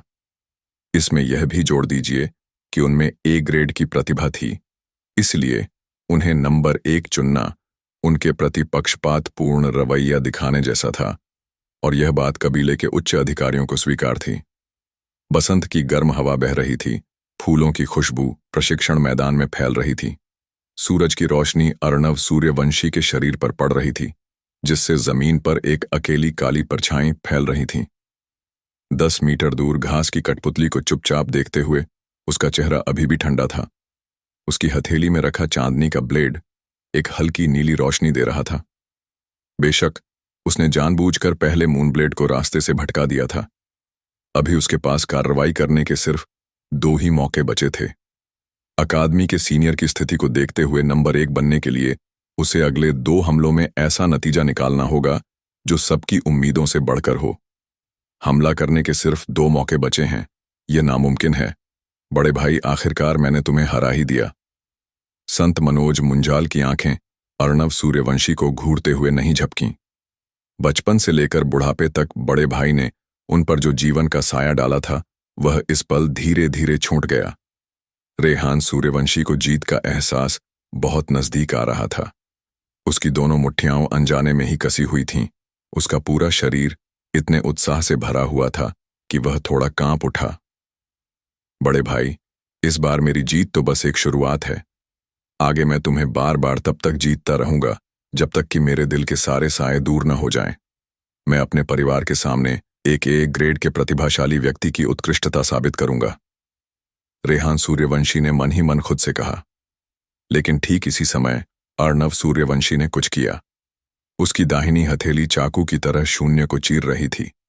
एक तेज चीरने की आवाज के साथ उसकी हथेली में लिपटी पानी जैसी नीली रोशनी बाहर निकली। वह हवा में उड़ गई, एक घुमावदार नीली चांदनी में बदल गई और घास की कठपुतली की ओर बढ़ गई। अगले ही पल अर्णव सूर्यवंशी की दाहिनी हथेली फिर से नीली रोशनी से जगमगा उठी। उसने अपनी हथेली घुमाई और तीसरा चंद्र ब्लेड दागा। ये दोनों हमले बहते पानी की तरह सहजता से हुए। यह एक सहज संयोजन था। दोनों चंद्र ब्लेड तेजी से एक के बाद एक उड़े। हवा में दोनों ब्लेडों के बीच की दूरी आधे मीटर से भी कम थी। भीड़ की स्तब्ध निगाहों के सामने दोनों चंद्र ब्लेड घास की कठपुतली की गर्दन पर सटीक निशाना साधे। ये रेहान सूर्यवंशी की पुतलियां सिकुड़ गईं। उनके दिल में एक बुरा एहसास उभर आया। अगले ही पल छात्रों ने धीरे धीरे अपने मुंह खोल दिए और उनके चेहरे पर हैरानी के भाव उभर आए। उन्होंने देखा कि घास की कठपुतली का सिर धीरे धीरे एक तरफ झुका, फिर गर्दन से अलग होकर जमीन पर गिर पड़ा। उछलकर वह 2-3 मीटर दूर लुढ़क गया। अर्णव सूर्यवंशी ने कठपुतली का सिर काट दिया था। यह परिणाम मैदान पर मौजूद सभी लोगों की उम्मीदों से कहीं अधिक था। यह किस्मत है या हुनर? अकादमी के बड़े भाई ने भौहें चढ़ाईं। यह संदेह बाकी छात्रों के दिलों में भी मंडरा रहा था। कुछ देर के लिए पूरे प्रशिक्षण मैदान में सन्नाटा छा गया। ऐसा कैसे हो सकता है? रेहान सूर्यवंशी बुदबुदाया। वह अर्णव सूर्यवंशी को एकटक देखता रहा। उसके दिल में उमड़ती भावनाएं एकदम से कम हो गईं, गहरे निम्नतम बिंदु पर पहुंच गईं। अर्णव सूर्यवंशी ने अपनी आंखें सिकोड़ लीं। ऐसा अभिनय किया जैसे वह भीड़ में से आ रही निगाहों से अनजान हो। कुड़कुड़ाहट, कुड़कुड़ाहट। नीले आसमान और सफेद बादलों के नीचे मोर तोतों के एक झुंड ने अचानक अपने पंख फड़फड़ाए और हवा में उड़ गए। वे अपनी शानदार लंबी और पतली मोर पंखों को घसीटते हुए हवा में कुड़कुड़ाते हुए चंचलता से उड़ रहे थे। अर्णव सूर्यवंशी प्रशिक्षण मैदान के बीचों बीच खड़ा ऊपर देख रहा था। तेज धूप में पक्षियों के रंग बिरंगे पंख और भी ज्यादा चमकदार और भव्य लग रहे थे। उसके चेहरे पर उदासीनता थी, मानो घास की कठपुतली का सिर काटने वाला वह व्यक्ति ही न हो। आह, वसंत की रोशनी सचमुच मनमोहक है। उसने मन ही मन आह भरी। जैसे जैसे रात होने वाली थी, क्षितिज के किनारे सूरज खून की तरह चमक रहा था। उसकी आभा स्कूल में फैल रही थी, जहां लगभग 50 छात्र सीधे बैठे थे। ऊपर मंच पर अकादमी का एक वरिष्ठ छात्र एक एक करके नाम पढ़ रहा था और उन्हें भत्ता बांट रहा था। यह अकादमी की साप्ताहिक सब्सिडी थी, जहां हर 7 दिन में भत्ता बांटा जाता था। कह सकते हैं कि यह इन युवा किशोरों के लिए आर्थिक मदद थी। आखिरकार अपनी क्षमताओं के बल पर अपने बच्चों का पालन पोषण करना बहुत बड़ा आर्थिक बोझ था। संत मुंजाल अर्णव सूर्यवंशी। बुजुर्ग ने जोर से पढ़ा। अर्णव सूर्यवंशी आखिरी पंक्ति में खिड़की के पास वाली सीट से उठे। वे मंच पर चढ़े और 2 पैसों की थैलियां उलीं। एक थैली में 3 आदिम पत्थर थे, कुल का भत्ता। दूसरी थैली में इनाम के तौर पर 10 आदिम पत्थर थे। कड़ी मेहनत करो, बुजुर्ग ने कहा। उन्होंने अर्णव सूर्यवंशी को गौर से देखा। अर्णव सूर्यवंशी लगातार नंबर 1 आ रहा था और इससे उन बुजुर्गों ने जो पहले उससे निराश थे थोड़ा ध्यान देना शुरू कर दिया था। अर्णव सूर्यवंशी ने सिर हिलाया और पर्स को अपनी बाहों में लेकर अपनी सीट पर वापस आ गए। अरे वह तो फिर से नंबर 1 हो गया। संत मुंजाल झुनझुनवाला बेई ने अपनी निगाहें अर्णव सूर्यवंशी पर गड़ा दी। उनका दिल गुस्से से भर गया। वो 2 चंद्र ब्लेड लगातार कठपुतली की गर्दन पर लगे। क्या ये सिर्फ किस्मत की वजह से है या असली हुनर की वजह से? संत राजीव मुंजाल ने आंखें सिकोड़ लीं।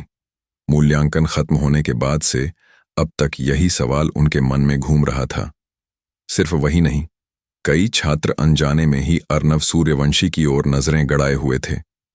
यह सवाल उन्हें परेशान कर रहा था। हालांकि वे हार गए थे, लेकिन उनका दिल असंतुष्ट था और वे सवाल पूछना चाहते थे कि आखिर हुआ क्या था। जब दिन समाप्त होने वाला था, अकादमी के वरिष्ठ ने एक बात की घोषणा की। आप सभी अकादमी में कुछ समय से हैं और आप अपने प्राण शक्ति का उपयोग करना भी जानते हैं। अगले कुछ दिनों में मैं आप सभी को सिखाऊंगा कि कैसे अपने छिद्रों को गर्म और पोषित करें और एक संत गुरु के साधना क्षेत्र को आगे बढ़ाएं। संत गुरु का क्षेत्र जितना ऊंचा होगा, आपका आदिम सत्व उतना ही संक्षिप्त होगा। प्रथम श्रेणी के संत गुरु के पास हरा तांबा आदिम सत्व होता है, द्वितीय श्रेणी के संत गुरु के पास लाल लौह आदिम सत्व होता है और तृतीय श्रेणी के संत गुरु के पास श्वेत रजत आदिम सत्व होता है। लाल लौह आदिम सत्व का 1 भाग हरे तांबा आदिम सत्व के 10 भागों के बराबर होता है। इसी प्रकार श्वेत रजत आदिम सत्व का 1 भाग लाल लौह आदिम सत्व के 10 भागों के बराबर होता है। आप सभी को याद रखना चाहिए, संत तो बस उपकरण हैं जिनका हम उपयोग करते हैं। साधना हम संत गुरुओं की नींव है। आपका पद जितना ऊंचा होगा, आप उतने ही मजबूत संत का उपयोग कर पाएंगे। अगले 3 महीनों में जो भी नेतृत्व करेगा और मध्य स्तर पर रैंक 1 तक पहुंचेगा, उसे 30 आदिम पत्थरों का इनाम मिलेगा। साथ ही वह दूसरे संत को पहले चुन सकेगा। 3 महीने बाद हम परिणामों के आधार पर एक क्लास मॉनिटर और 2 उप क्लास मॉनिटर का चुनाव करेंगे। क्लास मॉनिटर को 10 आदिम पत्थरों की सब्सिडी मिलेगी, जबकि उप क्लास मॉनिटर को 5 पत्थरों की छूट। ठीक है, आज के लिए बस इतना ही। आप सब जा सकते हैं। बुजुर्ग के शब्दों से अकादमी में शोर मच गया। क्लास मॉनिटर और वाइस क्लास मॉनिटर चुनने का समय आ गया है। किसी ने उत्साह में अपनी मुट्ठियां भींच लीं। क्लास मॉनिटर को हर 7 दिन में 10 प्राइमल स्टोन मिलते हैं और वाइस क्लास मॉनिटर को 5। अगर मैं रैंक 1 मिडिल स्टेज तक पहुंचने वाला पहला व्यक्ति बन गया तो मैं जरूर क्लास मॉनिटर बन पाऊंगा। दूसरे की आंखों में चमक थी। आदिकालीन रत्नों पर ध्यान देना महत्वपूर्ण नहीं है। यहां कक्षा निरीक्षक और उप कक्षा निरीक्षक का पद महत्वपूर्ण है। यह गौरव का प्रतीक है और व्यक्ति की पहचान को दूसरों से ऊपर रखता है। जब सामान्य छात्र कक्षा निरीक्षक को देखते हैं तो उन्हें झुककर उनका अभिवादन करना चाहिए। संत मुंजाल झुनझुनवाला बे और रुद्र ठाकुर के पास आदिकालीन रत्नों की कमी नहीं थी, लेकिन वे पद के गौरव को बहुत महत्वपूर्ण मानते थे। क्लास मॉनिटर बनने के लिए बिना गलती के पहले रैंक 1 मिडिल स्टेज पर प्रमोट होने वाला पहला व्यक्ति ही होता है। यानी आगे से जब बड़े भाई मुझे देखेंगे तो उन्हें झुककर मेरा अभिवादन करना होगा। रुकिए, बड़े भाई कहाँ हैं? संत मनोज मुंजाल ने अनजाने में पीछे मुड़कर देखा, लेकिन अर्णव सूर्यवंशी की सीट खाली थी। छात्र अकादमी से बाहर चले गए। संत मुंजाल अर्णव सूर्यवंशी कहाँ हैं? संत मुंजाल झुनझुनवाला बेई। अर्णव सूर्यवंशी को ढूंढकर उनसे आमने सामने पूछना चाहते थे। हालांकि अर्णव सूर्यवंशी एक कदम आगे थे और बहुत पहले ही वहां से निकल चुके थे। वो तो बहुत जल्दी भाग गया। डर रहा है क्या? लगता है आज के टेस्ट में फिर से किस्मत साथ दे गई। संत राजीव मुंजाल ने व्यंग्य किया। जो भी हो, ये तो बस 10 आदिम पत्थर हैं। मुझे इस छोटी सी बात की परवाह नहीं है। अभी तो जरूरी है कि मैं मिडिल स्टेज तक पहुंचूं और क्लास मॉनिटर का पद पाऊं। संत मुंजाल झुनझुनवाला बेई ने आंखें सिकोड़ते हुए अपनी बगल की तरफ देखा, जहां संत राजीव मुंजाल और संत मनोज मुंजाल थे। ये दोनों ही उसके असली दुश्मन थे, जबकि अर्णव सूर्यवंशी तो एक छोटा सा सी ग्रेड का टैलेंट था, वह बराबरी का नहीं था।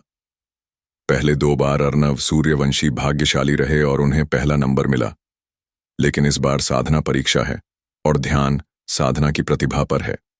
जब प्रतिभा एक ग्रेड ऊपर होती है तो लाभ और भी बढ़ जाता है।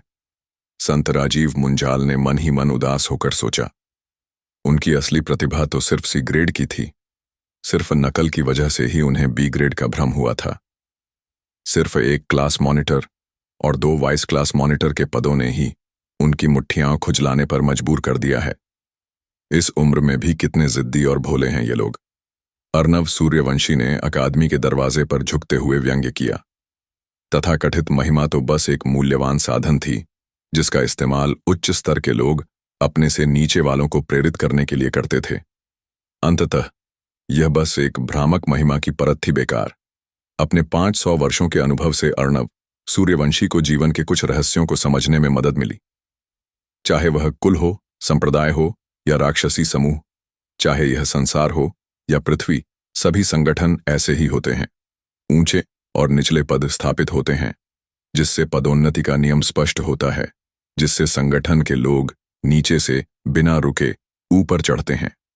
क्योंकि लाभ के पीछे भागना मनुष्य का स्वभाव है और अधिकार के पद अक्सर लोगों को श्रेष्ठ बनाते हैं, जिससे यह भ्रम पैदा होता है कि वे स्वयं दूसरों की तुलना में अधिक मूल्यवान जीवन जी रहे हैं।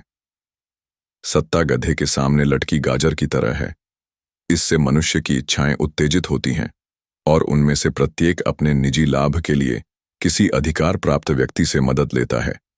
एक स्तर ऊपर चढ़ने के बाद एक और ऊंचा स्तर आएगा।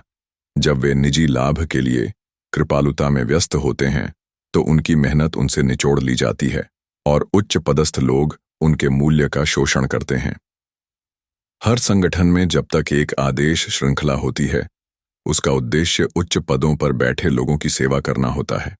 तथाकथित वर्ग निरीक्षक और उपवर्ग निरीक्षक का पद सबसे छोटे गाजर की तरह होता है, जो बाकी सभी को कबीले की संरचना में फंसा देता है। और नीचे के लोगों को सच्चाई का एहसास होने से रोकने के लिए उच्च पदों पर बैठे लोग साझा मूल्यों को एकीकृत करते हैं, प्रसिद्ध पुण्य आदि के विचार को स्पष्ट रूप से प्रस्तुत करते हैं। उच्च और निम्न पदों की स्थापना असमान लाभों के साथ की जाती है। कभी कभी लोगों के दिलों पर राज्य करने के लिए धर्म का इस्तेमाल किया जाता है। यह वास्तविक सत्य है। फिर भी यह अफसोस की बात है कि दुनिया में बहुत से लोग इसे नहीं समझते। वे मूर्खतापूर्वक दूसरों के लिए कड़ी मेहनत करते हैं और दुनिया के हर संगठन के लिए उसका सबसे बुनियादी सार बस एक ही चीज है, और वह है संसाधनों का पुनर्वितरण। जहां जितना ऊंचा पद होगा, उतने ही अधिक संसाधनों का वे आनंद ले सकेंगे। अपने पिछले जन्म में अर्णव सूर्यवंशी ने मध्य साम्राज्य में रक्त पक्षी दानव संप्रदाय की स्थापना की थी, जहां उन्होंने हजारों लोगों को शिक्षा दी थी। उन्होंने दानव सैनिकों, दानव सेनापतियों, दानव ऋषियों आदि के पद स्थापित किए थे। प्रत्येक पद अपने अपने लाभ प्रदान करता था, जिससे असंख्य लोग बत्तखों की तरह झुंड में आते थे और अर्णव सूर्यवंशी उन्हें आदेश देते थे। इस प्रकार के अनुभव ने अर्णव सूर्यवंशी को इस सिद्धांत की सोच को स्पष्ट रूप से समझने में मदद की। इस प्रकार कोई भी संगठन केवल एक प्रतिनिधित्व है, जबकि वास्तविक आधार केवल एक शब्द है, संसाधन। खाद्य संसाधनों के बिना व्यक्ति भूख से मर जाएगा। जल संसाधनों के बिना व्यक्ति प्यास से मर जाएगा। खेती के संसाधनों के बिना व्यक्ति कमजोर हो जाएगा और देर सवेर उसे प्रताड़ित करके मार डाला जाएगा। और एक संत गुरु के लिए आदिम पत्थर सबसे महत्वपूर्ण संसाधन है। अर्णव सूर्यवंशी के दोनों नेत्र किसी प्राचीन तालाब की तरह गहरे थे, और जैसे ही उसका मन इस बिंदु पर पहुंचा, उसके होठों के कोने थोड़े से मुड़ गए, जिससे एक व्यंग्य की रूपरेखा बन गई। वह अकादमी से बहुत पहले ही निकल चुका था और अभी स्कूल के मुख्य द्वार पर खड़ा था। उसने देखा कि छात्रों का पहला जत्था बाहर आ रहा है और धीरे धीरे उसकी ओर बढ़ रहा है। इट्स अर्नाव सूर्यवंशी। वह गेट के बीच में क्या कर रहा है? हम हर बार जब मैं उसकी मृत अवस्था को देखता हूं तो मुझे बहुत गुस्सा आता है। उसकी चिंता मत करो, वह शायद किसी का इंतजार कर रहा है। युवा किशोरों ने उसकी ओर कोई ध्यान नहीं दिया। जैसे ही वे आगे बढ़ने वाले थे, अर्नव सूर्यवंशी आगे बढ़े और उन्हें रोक दिया। मैं लूट रहा हूं। जाने से पहले सभी को एक प्राचीन पत्थर का टुकड़ा देना होगा। युवा किशोर तुरंत ही हैरान और क्रोधित हो गए। क्या मैंने गलत तो नहीं सुना? अर्नव सूर्यवंशी, तुम्हारा दिमाग जरूर गर्म हो गया होगा और तुम भ्रमित हो गए होंगे। तुम अकादमी के गेट पर खड़े होकर हमें ब्लैकमेल करोगे? पागल हो गए हो क्या? तुम्हें अपने विचार हम पर थोपने की हिम्मत किसने दी? भागो, तुम तो बस एक मामूली सी ग्रेड के हो। मेरी राह रोकने की तुम्हारी हिम्मत कैसे हुई? अगर तुम भागे नहीं तो मैं तुम्हें अपनी उफ से उड़ा दूंगा। अर्नव सूर्यवंशी अचानक भड़क उठे। उसकी दाहिनी हथेली तेजी से आगे की ओर उठी।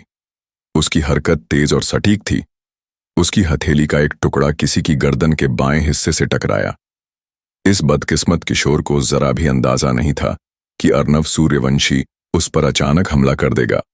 वह अभी भी अर्नव सूर्यवंशी को गालियां दे ही रहा था कि अचानक उसे एक जोरदार झटका लगा। उसकी दोनों आंखें फौरन नीचे झुक गईं और वह वहीं बेहोश हो गया। भाड़ में जाओ, तुमने सचमुच हमला करने की हिम्मत की। भीड़ उछल पड़ी और युवा किशोर अवचेतन रूप से पीछे हट गए। संत मुंजाल बेईं बिड़ला बेहोश हो गईं। हम क्या करें? उनमें से कुछ लोग डरे हुए थे और डर के मारे चिल्ला रहे थे। और क्या किया जा सकता है? हम इतने सारे लोग हैं और अर्नव सूर्यवंशी अकेला है। हम सब मिलकर उस पर टूट पड़ेंगे और उसे पीट देंगे। कुछ लोग चिल्ला रहे थे, उनका गुस्सा फूट रहा था। सही कहा, उसे अपनी औकात नहीं पता। उसने अकेले ही हमें भड़काने की हिम्मत कैसे की? अपनी अति महत्वाकांक्षा से वो अपनी ही कब्र खोद रहा है। सब लोग मिलकर उस पर हमला करो। लेकिन इससे पहले कि वे कुछ कर पाते, अर्नव सूर्यवंशी ने हमला कर दिया।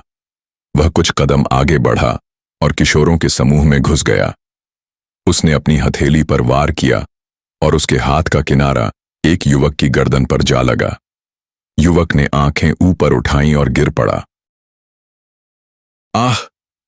एक और किशोर जोर से चिल्लाया और अर्नव सूर्यवंशी पर मुक्का मारते हुए हवा में लहराया। अर्नव सूर्यवंशी ने अपना शरीर नीचे किया और चकमा दिया। फिर उसने अपना पैर उठाया और लड़के की जांघों के बीच वाले हिस्से पर लात मारी। आह! ओह!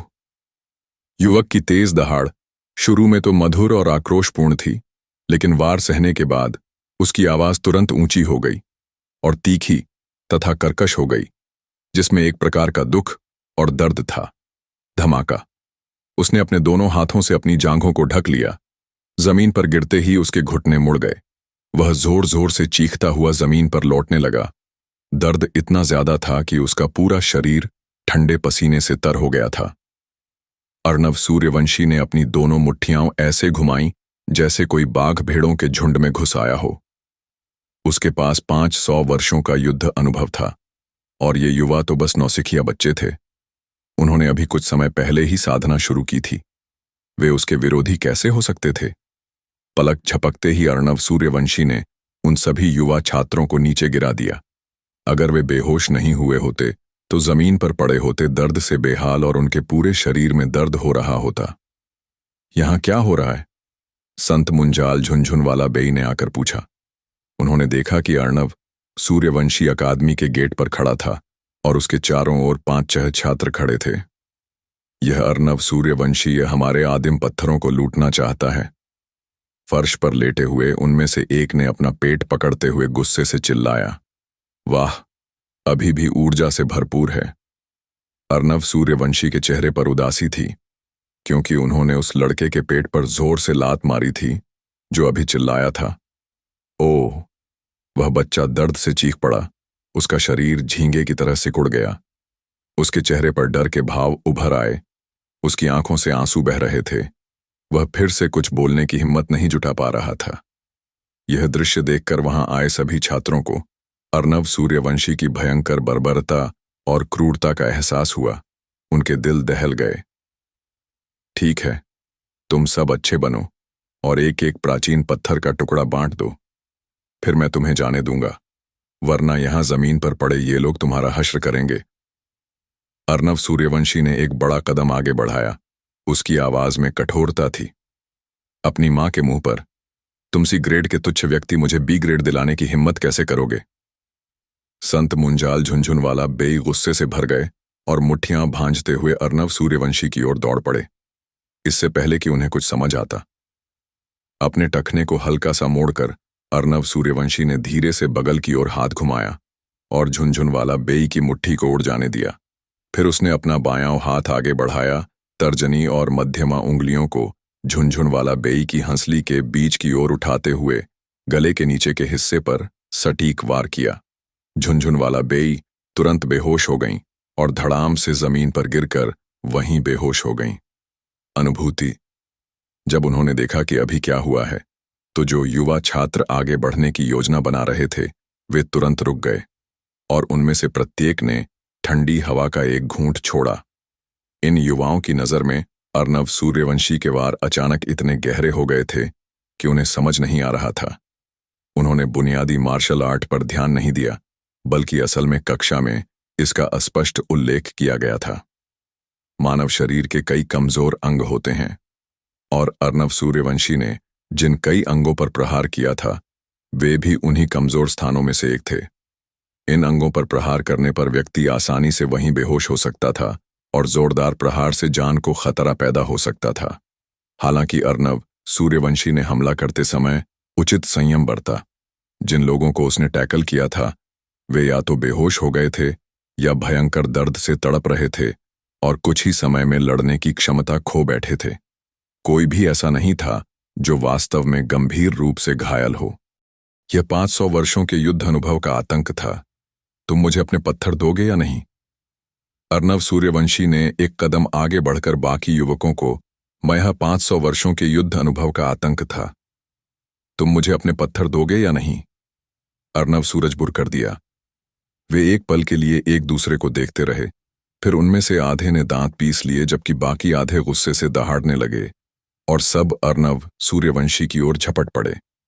अर्नव सूर्यवंशी वार करते हुए भी इधर उधर छटपटा रहे थे। उनकी साधना का आधार भले ही छोटा था, लेकिन उनका राज्य अभी भी मौजूद था। उनका हृदय बर्फ की तरह ठंडा था। उनकी गतिविधियां तेज और सटीक थीं। प्रहार प्रहार, कुछ सांसों के बाद शव पुनः जमीन पर गिर पड़े। यह बहुत क्रूर है, बहुत भयानक। वे मरने वाले नहीं हैं, है ना? कुछ युवतियां अभी भी पीछे रह गई थीं। वे आगे नहीं बढ़ीं। उनकी आंखें खुली की खुली थीं और अब तक जो कुछ हुआ था उसे देखकर उनके शरीर और भी कांपने लगे। अर्नव सूर्यवंशी ने उनकी तरफ देखा और उनके चेहरे पीले पड़ गए। वे जल्दी से हाथ हिलाकर पीछे हट गए। नहीं, इधर मत आना। हम सरेंडर कर देंगे, हम पत्थर सरेंडर कर देंगे। अर्नव सूर्यवंशी को कुछ प्राचीन पत्थरों के टुकड़े मिले तो उसने उन्हें छोड़ दिया। वे लड़खड़ाते हुए अकादमी के प्रवेश द्वार से बाहर निकल गए और उसके बाद कई छात्र वहां आ गए। अकादमी से बाहर निकलने का यही एकमात्र रास्ता था। अर्नव सूर्यवंशी के इस रास्ते को बंद करने से वह सभी छात्रों को बाहर कर पाएगा। अरे, ये क्या हो रहा है? छात्रों की नई टोली आश्चर्य से देखने लगी। क्या यह संत मुंजाल झुंझुनवाला बेई नहीं है? संत राजीव मुंजाल ने फर्श पर बेहोश पड़ी झुंझुनवाला बेई को घूरते हुए कहा। उनकी आंखें बड़ी हो गई थीं और मुंह खुला का खुला था। जब अर्नव सूर्यवंशी ने अपना मुंह खोला और बोला तो युवक तुरंत क्रोधित हो गए और उन्होंने उस पर हमला कर दिया। फिर वे गिर गए। बड़े साहब, हम बस ये सब देखते रहेंगे और इन्हें रोकेंगे नहीं। अगर किसी की जान चली गई तो हम इस मामले को कैसे सुलझाएंगे? पहरेदार चिंतित थे। कुछ गार्ड्स गुस्से में थे और कह रहे थे, इस अर्नव सूर्यवंशी में बहुत हिम्मत है। इसने हमारे सामने ही अकादमी के गेट पर अपने सहपाठियों से जबरन वसूली करने की हिम्मत की। यह तो कानून और अनुशासन की घोर अवहेलना है। जब तक साहब हुक्म देंगे हम मातहत इस लड़के को ले जाएंगे। अर्नव सूर्यवंशी द्वारा प्रवेश द्वार अवरुद्ध करने और अपने सहपाठियों से खुलेआम जबरन वसूली करने का हिंसक मामला शुरू से ही ध्यान आकर्षित कर रहा था, लेकिन नश्वर रक्षकों को छात्रों को दंडित करने का कोई अधिकार नहीं था इसलिए वे पहले अकादमी के वरिष्ठ अधिकारी के पास जाकर ही रिपोर्ट कर सकते थे। जब अकादमी के वरिष्ठ अधिकारी ने यह खबर सुनी तो उन्होंने तुरंत इसे रोकने का आदेश नहीं दिया। इसके बजाय वे मंडप में गए और दूर से ही देखते रहे। लगता है इस बच्चे में लड़ने की प्रतिभा है। अकादमी के बड़े बुजुर्ग जितनी देर देखते रहे उतनी ही उनकी दिलचस्पी बढ़ती गई। आज अर्णव सूर्यवंशी द्वारा चंद्रभाले के प्रयोग ने उस बुजुर्ग के मन में पहले से ही कुछ अनिश्चितता पैदा कर दी थी।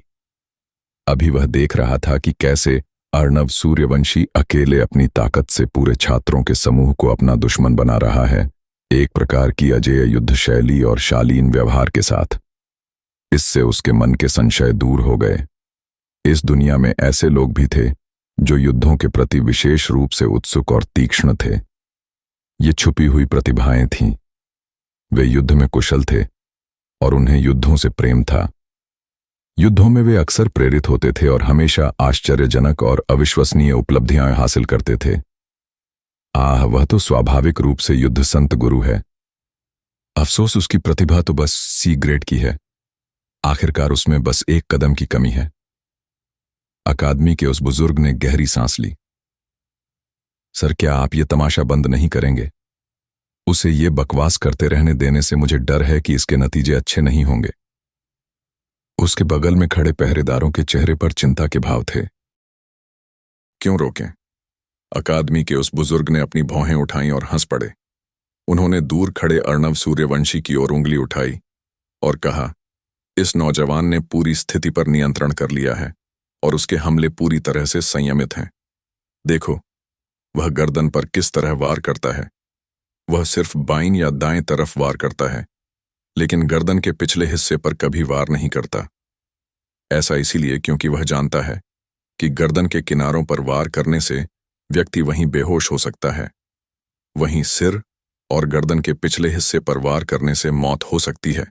इसीलिए उसने हमला करने का यह तरीका अपने आप छोड़ दिया। जमीन पर पड़े इन सभी नौजवानों को देखो, इनमें से कौन असल में बुरी तरह घायल है? कोई नहीं। अगर उन्हें बहुत ज्यादा चोट लगी भी हो तो क्या हुआ? क्या तुम ये कह रहे हो कि हमारी अकादमी का इलाज संत मास्टर्स इस तरह के जख्मों को ठीक नहीं कर पाएगा? लेकिन बड़े साहब, वह बच्चा बहुत घमंडी है। उसने प्रवेश द्वार बंद कर दिया। यह स्पष्ट रूप से हमारे पहरेदार होने के अस्तित्व को स्वीकार नहीं करता। हालांकि अनदेखा किया जाना मुख्य समस्या नहीं है। महत्वपूर्ण बात यह है कि कबीला हमारी अकादमी के बारे में क्या सोचेगा। एक छोटे से सी ग्रेड के छात्र को अकादमी में हंगामा करने देना और उसे रोकना नहीं। अगर बात बाहर चली गई तो हमें डर है कि इससे आपकी प्रतिष्ठा पर असर पड़ सकता है बड़े साहब। यह कहते हुए पहरेदार ने आंखें सिकोड़ लीं। क्या सच में उस लड़के ने तुम सबकी उपेक्षा की है, इसलिए तुम्हारी अपनी गरिमा को ठेस पहुंच रही है? अकादमी के वरिष्ठ अधिकारी ज्यादा खुश नहीं थे। उन्होंने व्यंग्य किया और तलवार की धार जैसी तीखी नजर से पहरेदारों को घूरा। सबने सिर झुका लिए, सब असहमत थे। लड़ाई में क्या बुराई है? जब तक जान नहीं जाती, ये छात्रों के प्रतिस्पर्धी पक्ष को जगाएगी और उनकी लड़ने की इच्छा को कमजोर करेगी। इस तरह की लड़ाई को रोकना छात्रों के लड़ने के जुनून को दबाना है। क्या पिछले बैचों में लड़ाई नहीं होती थी? हर बैच की अपनी लड़ाइयां होती थीं और ऐसा अक्सर होता था। बस फर्क इतना था कि यह आमतौर पर साल के उत्तरार्ध में होता था, जब छात्र पहले से ही लड़ने के कुछ तरीकों में निपुण हो चुके होते थे। उनमें लड़ने की ललक होती थी और साथ ही यह एक आक्रामक उम्र भी होती है। आपने उन लोगों को तब क्यों नहीं रोका? अकादमी के एक वरिष्ठ ने ठंडे स्वर में पूछा। शायद इसलिए कि पिछले सालों में सभी लड़ाइयां एकल लड़ाइयां होती थीं। इस तरह की बड़ी लड़ाइयां कम ही होती थीं।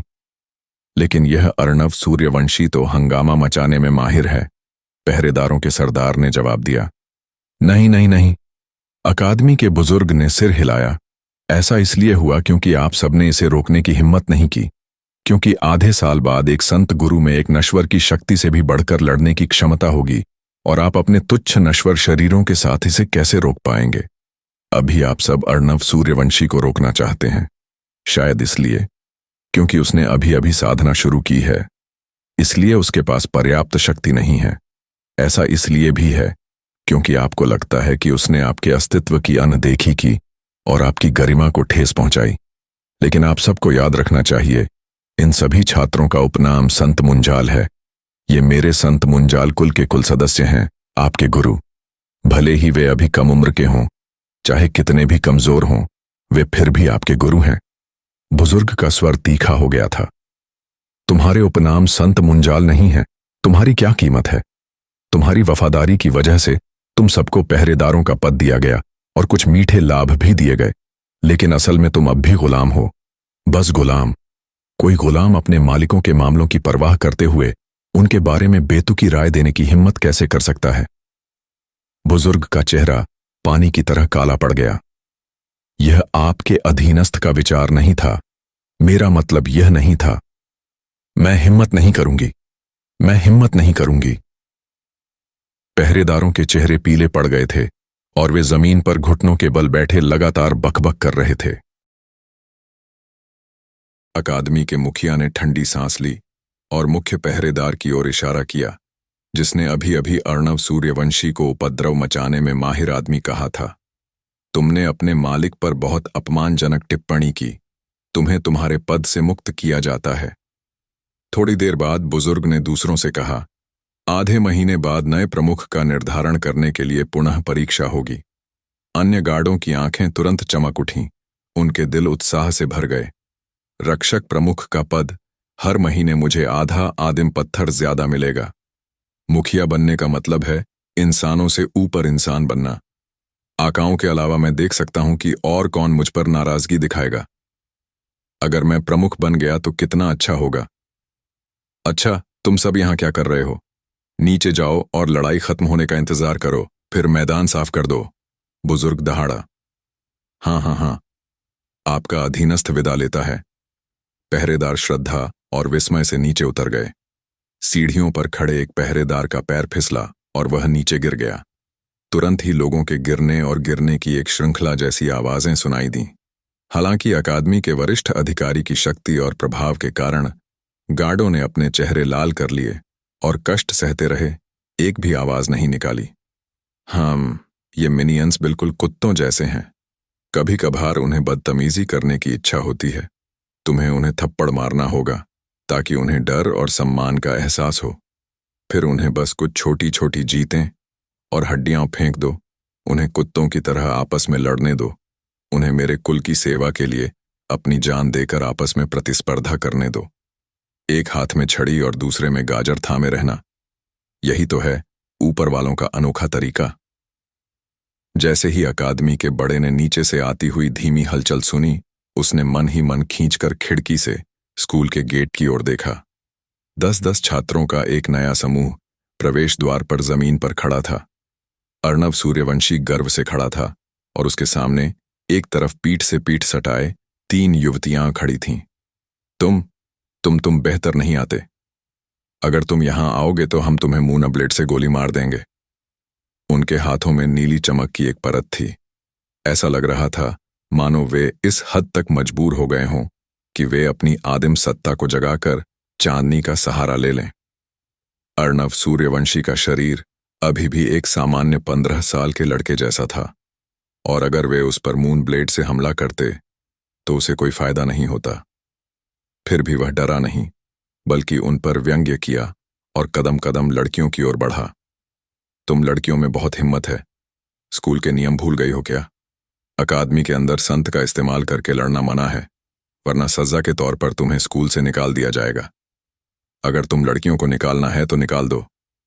यह युवा लड़कियां हिचकिचाईं। सचमुच ऐसा नियम है। उनके हाथों की नीली रोशनी फीकी पड़ गई। अर्णव सूर्यवंशी की आंखें चमक उठीं जब उन्होंने इस अवसर को देखा, और आगे की ओर दौड़े उनकी हथेलियां हवा में लहरा रही थीं और उन्होंने बिना किसी संदेह के उनमें से 2 को काट डाला। आखिरी होने के कारण उसका मनोबल गिर गया और उसके घुटने कमजोर पड़ गए।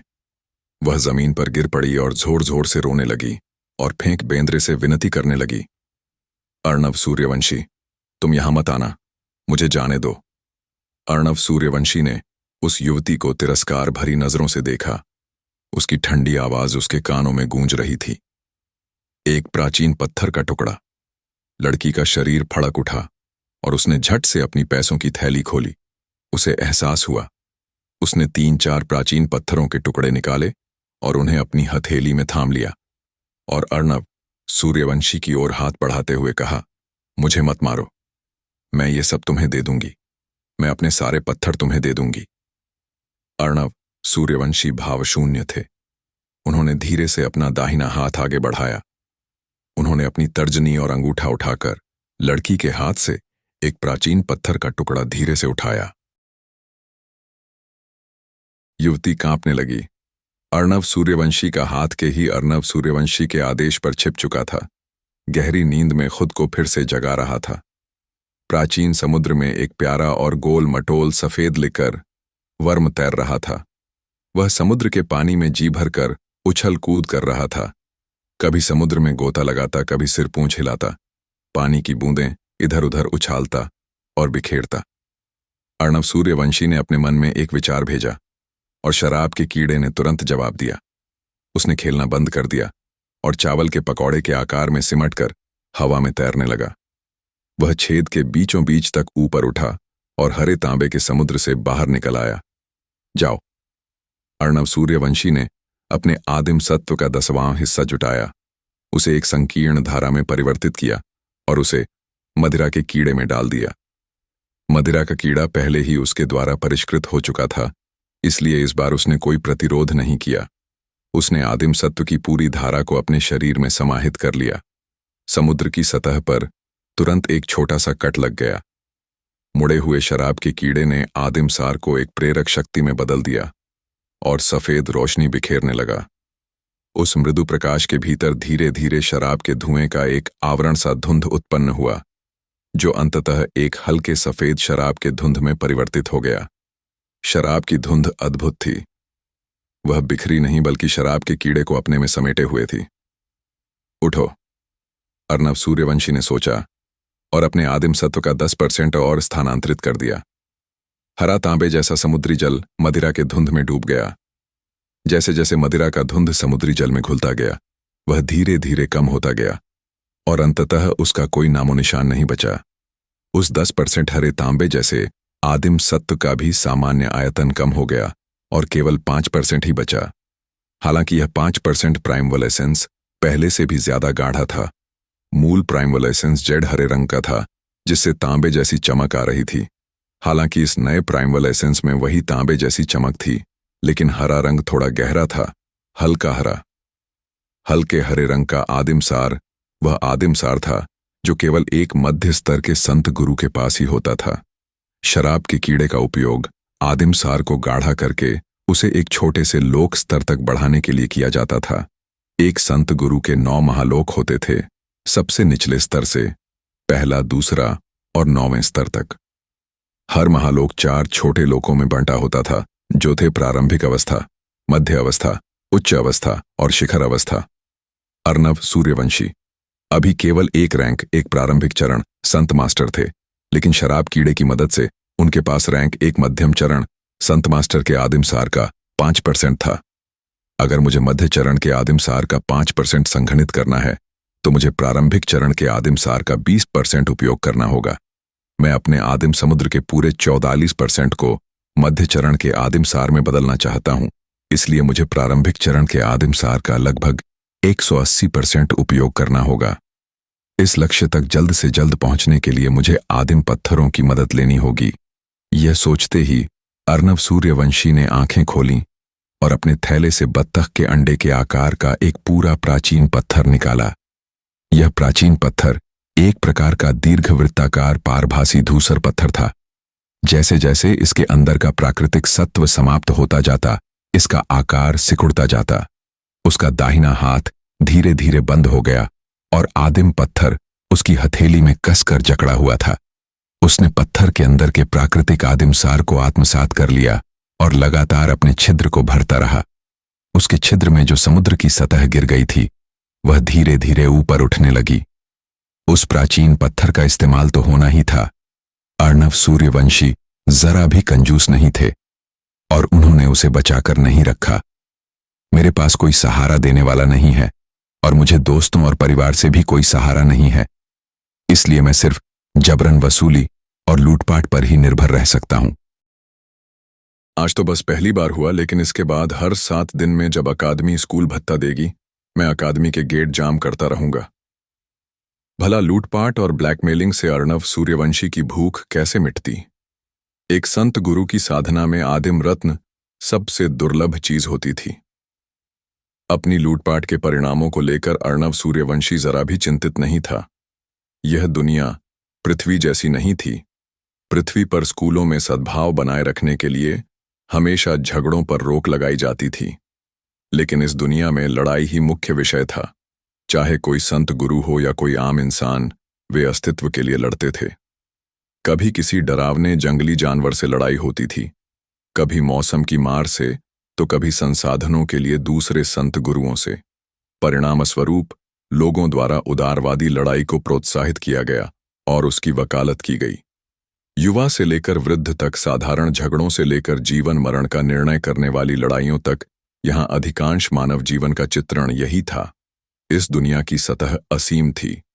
सिर्फ दक्षिणी सीमा, जहां अर्णव सूर्यवंशी अब रह रहा था, पृथ्वी की पूरी सतह से 7-8 गुना बड़ी थी। यहां का वातावरण प्रतिकूल और क्रूर था, इसलिए मनुष्य अक्सर कुलों के रूप में पहाड़ी गांव बसाते थे और एक साथ रहते थे।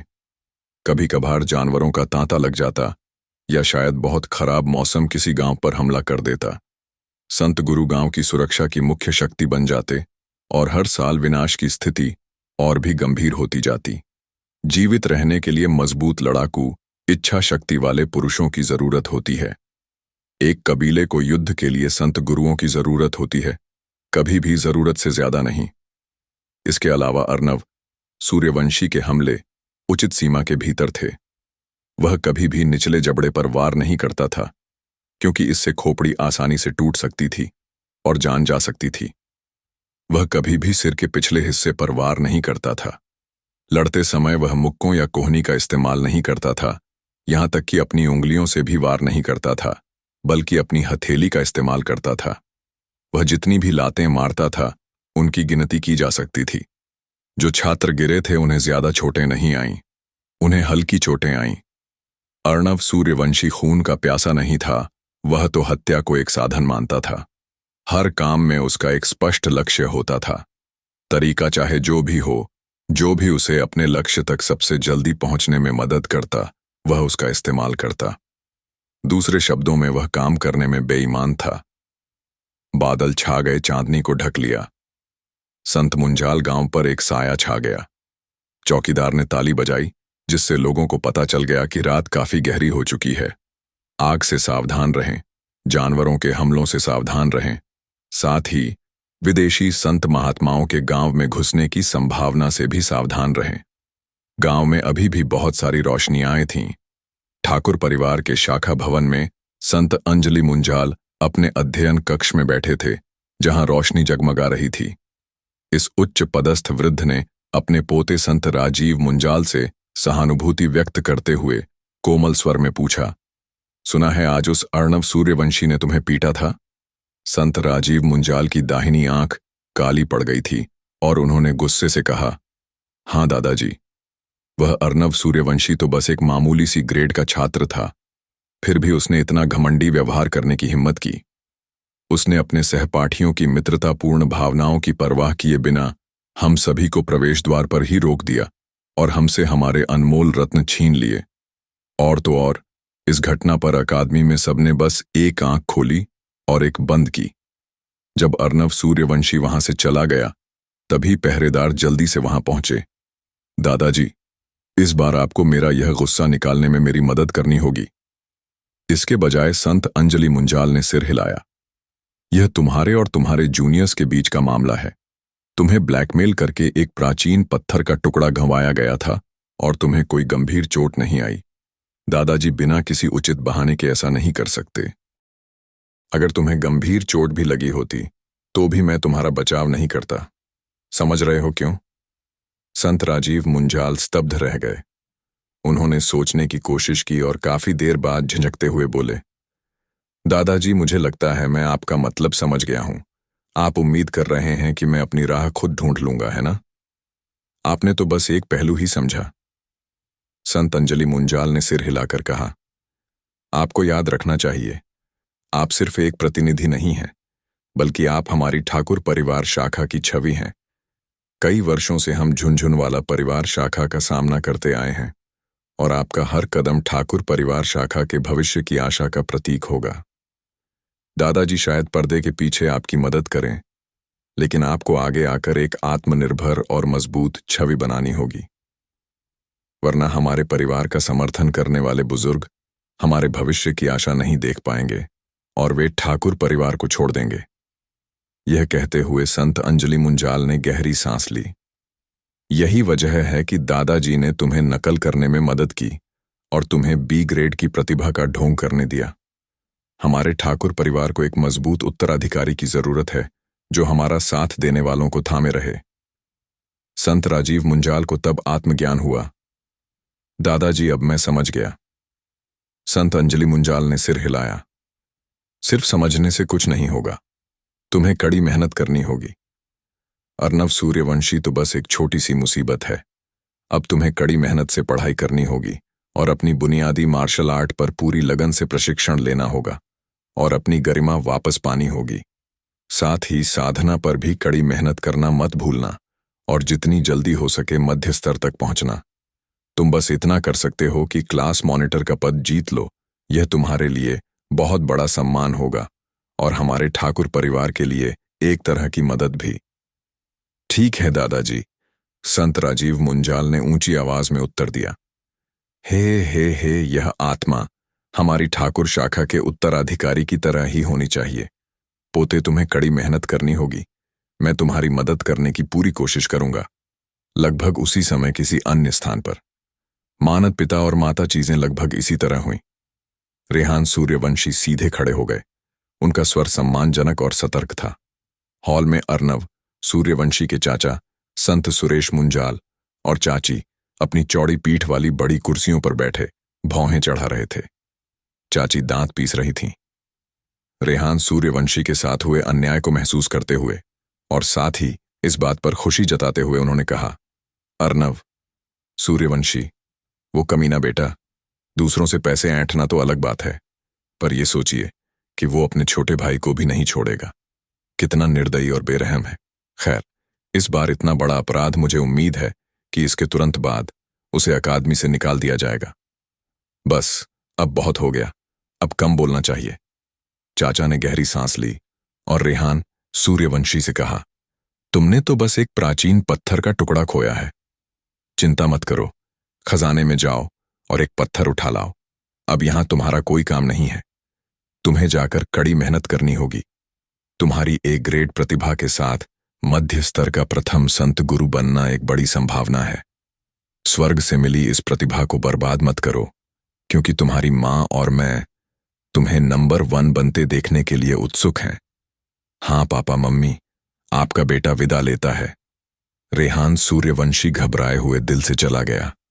उसने मन ही मन सोचा, बड़े भाई ने आज अकादमी का गेट बंद करके सारे छात्रों को लूट लिया। उसने इतना भयानक अंजाम दिया है कि मुझे डर है कि उसे सचमुच निकाल दिया जाएगा। अगर ऐसा हुआ तो क्या मुझे उसके लिए पैरवी करनी चाहिए? उसके दिमाग में 2 आवाजें गूंजने लगीं। एक आवाज आई, उसके लिए गिड़गिड़ाने की जरूरत नहीं है, उसने तो तुम्हारा आदिम पत्थर भी लूट लिया, जबकि तुम उसके अपने छोटे भाई थे। अगर उसे निकाला भी गया तो वो उसकी अपनी गलती थी।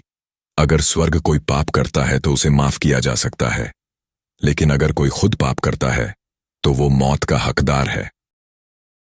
एक और आवाज आई, लेकिन वह तो तुम्हारा अपना बड़ा भाई है। उसकी शक्ल भी वैसी ही है, उसका खून पानी से भी ज्यादा गाढ़ा है। ठीक है, अगर तुम उसे पहचानते भी नहीं तो भी तुम्हें उसका पक्ष रखना ही होगा। अगर तुम ऐसा नहीं करोगे तो बाहर वाले तुम्हें कैसे देखेंगे? मुझे डर है कि वे तुम्हें एक बेरहम और कृतज्ञ इंसान समझेंगे।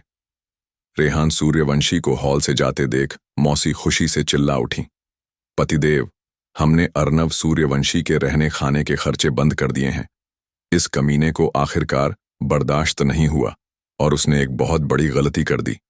अकादमी का गेट बंद करके सबके सामने मारपीट करना और फिरौती वसूलना तो दूर, यह अकादमी के बड़े बाबू को भड़काने के बराबर है।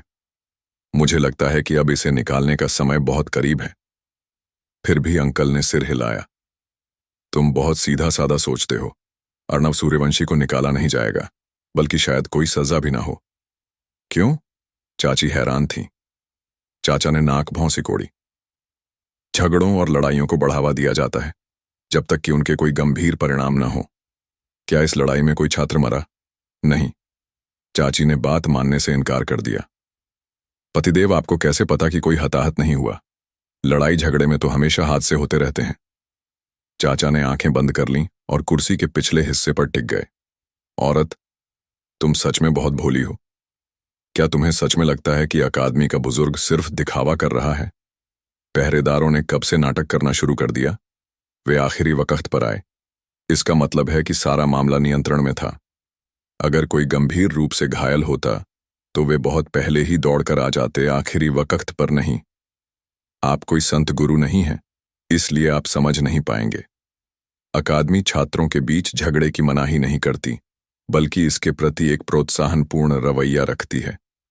जितने ज्यादा झगड़े होंगे, लड़ाई के लिए उतना ही ज्यादा मददगार होगा।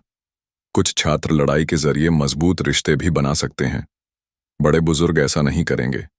यह तो पहले से ही एक आम बात है। अगर कोई अपनी संतान की तरफ से कोई कार्रवाई करना चाहे तो वह नियमों का उल्लंघन होगा। यह सुनकर मौसी हक्की बक्की रह गईं और उन्होंने असंतुष्ट भाव से कहा, तो फिर अर्नव सूर्यवंशी का कुछ नहीं होगा, जिसने इतनी बड़ी मात्रा में आदिम रत्न लूट लिए। उसे ऐसे ही छोड़ दिया जाएगा।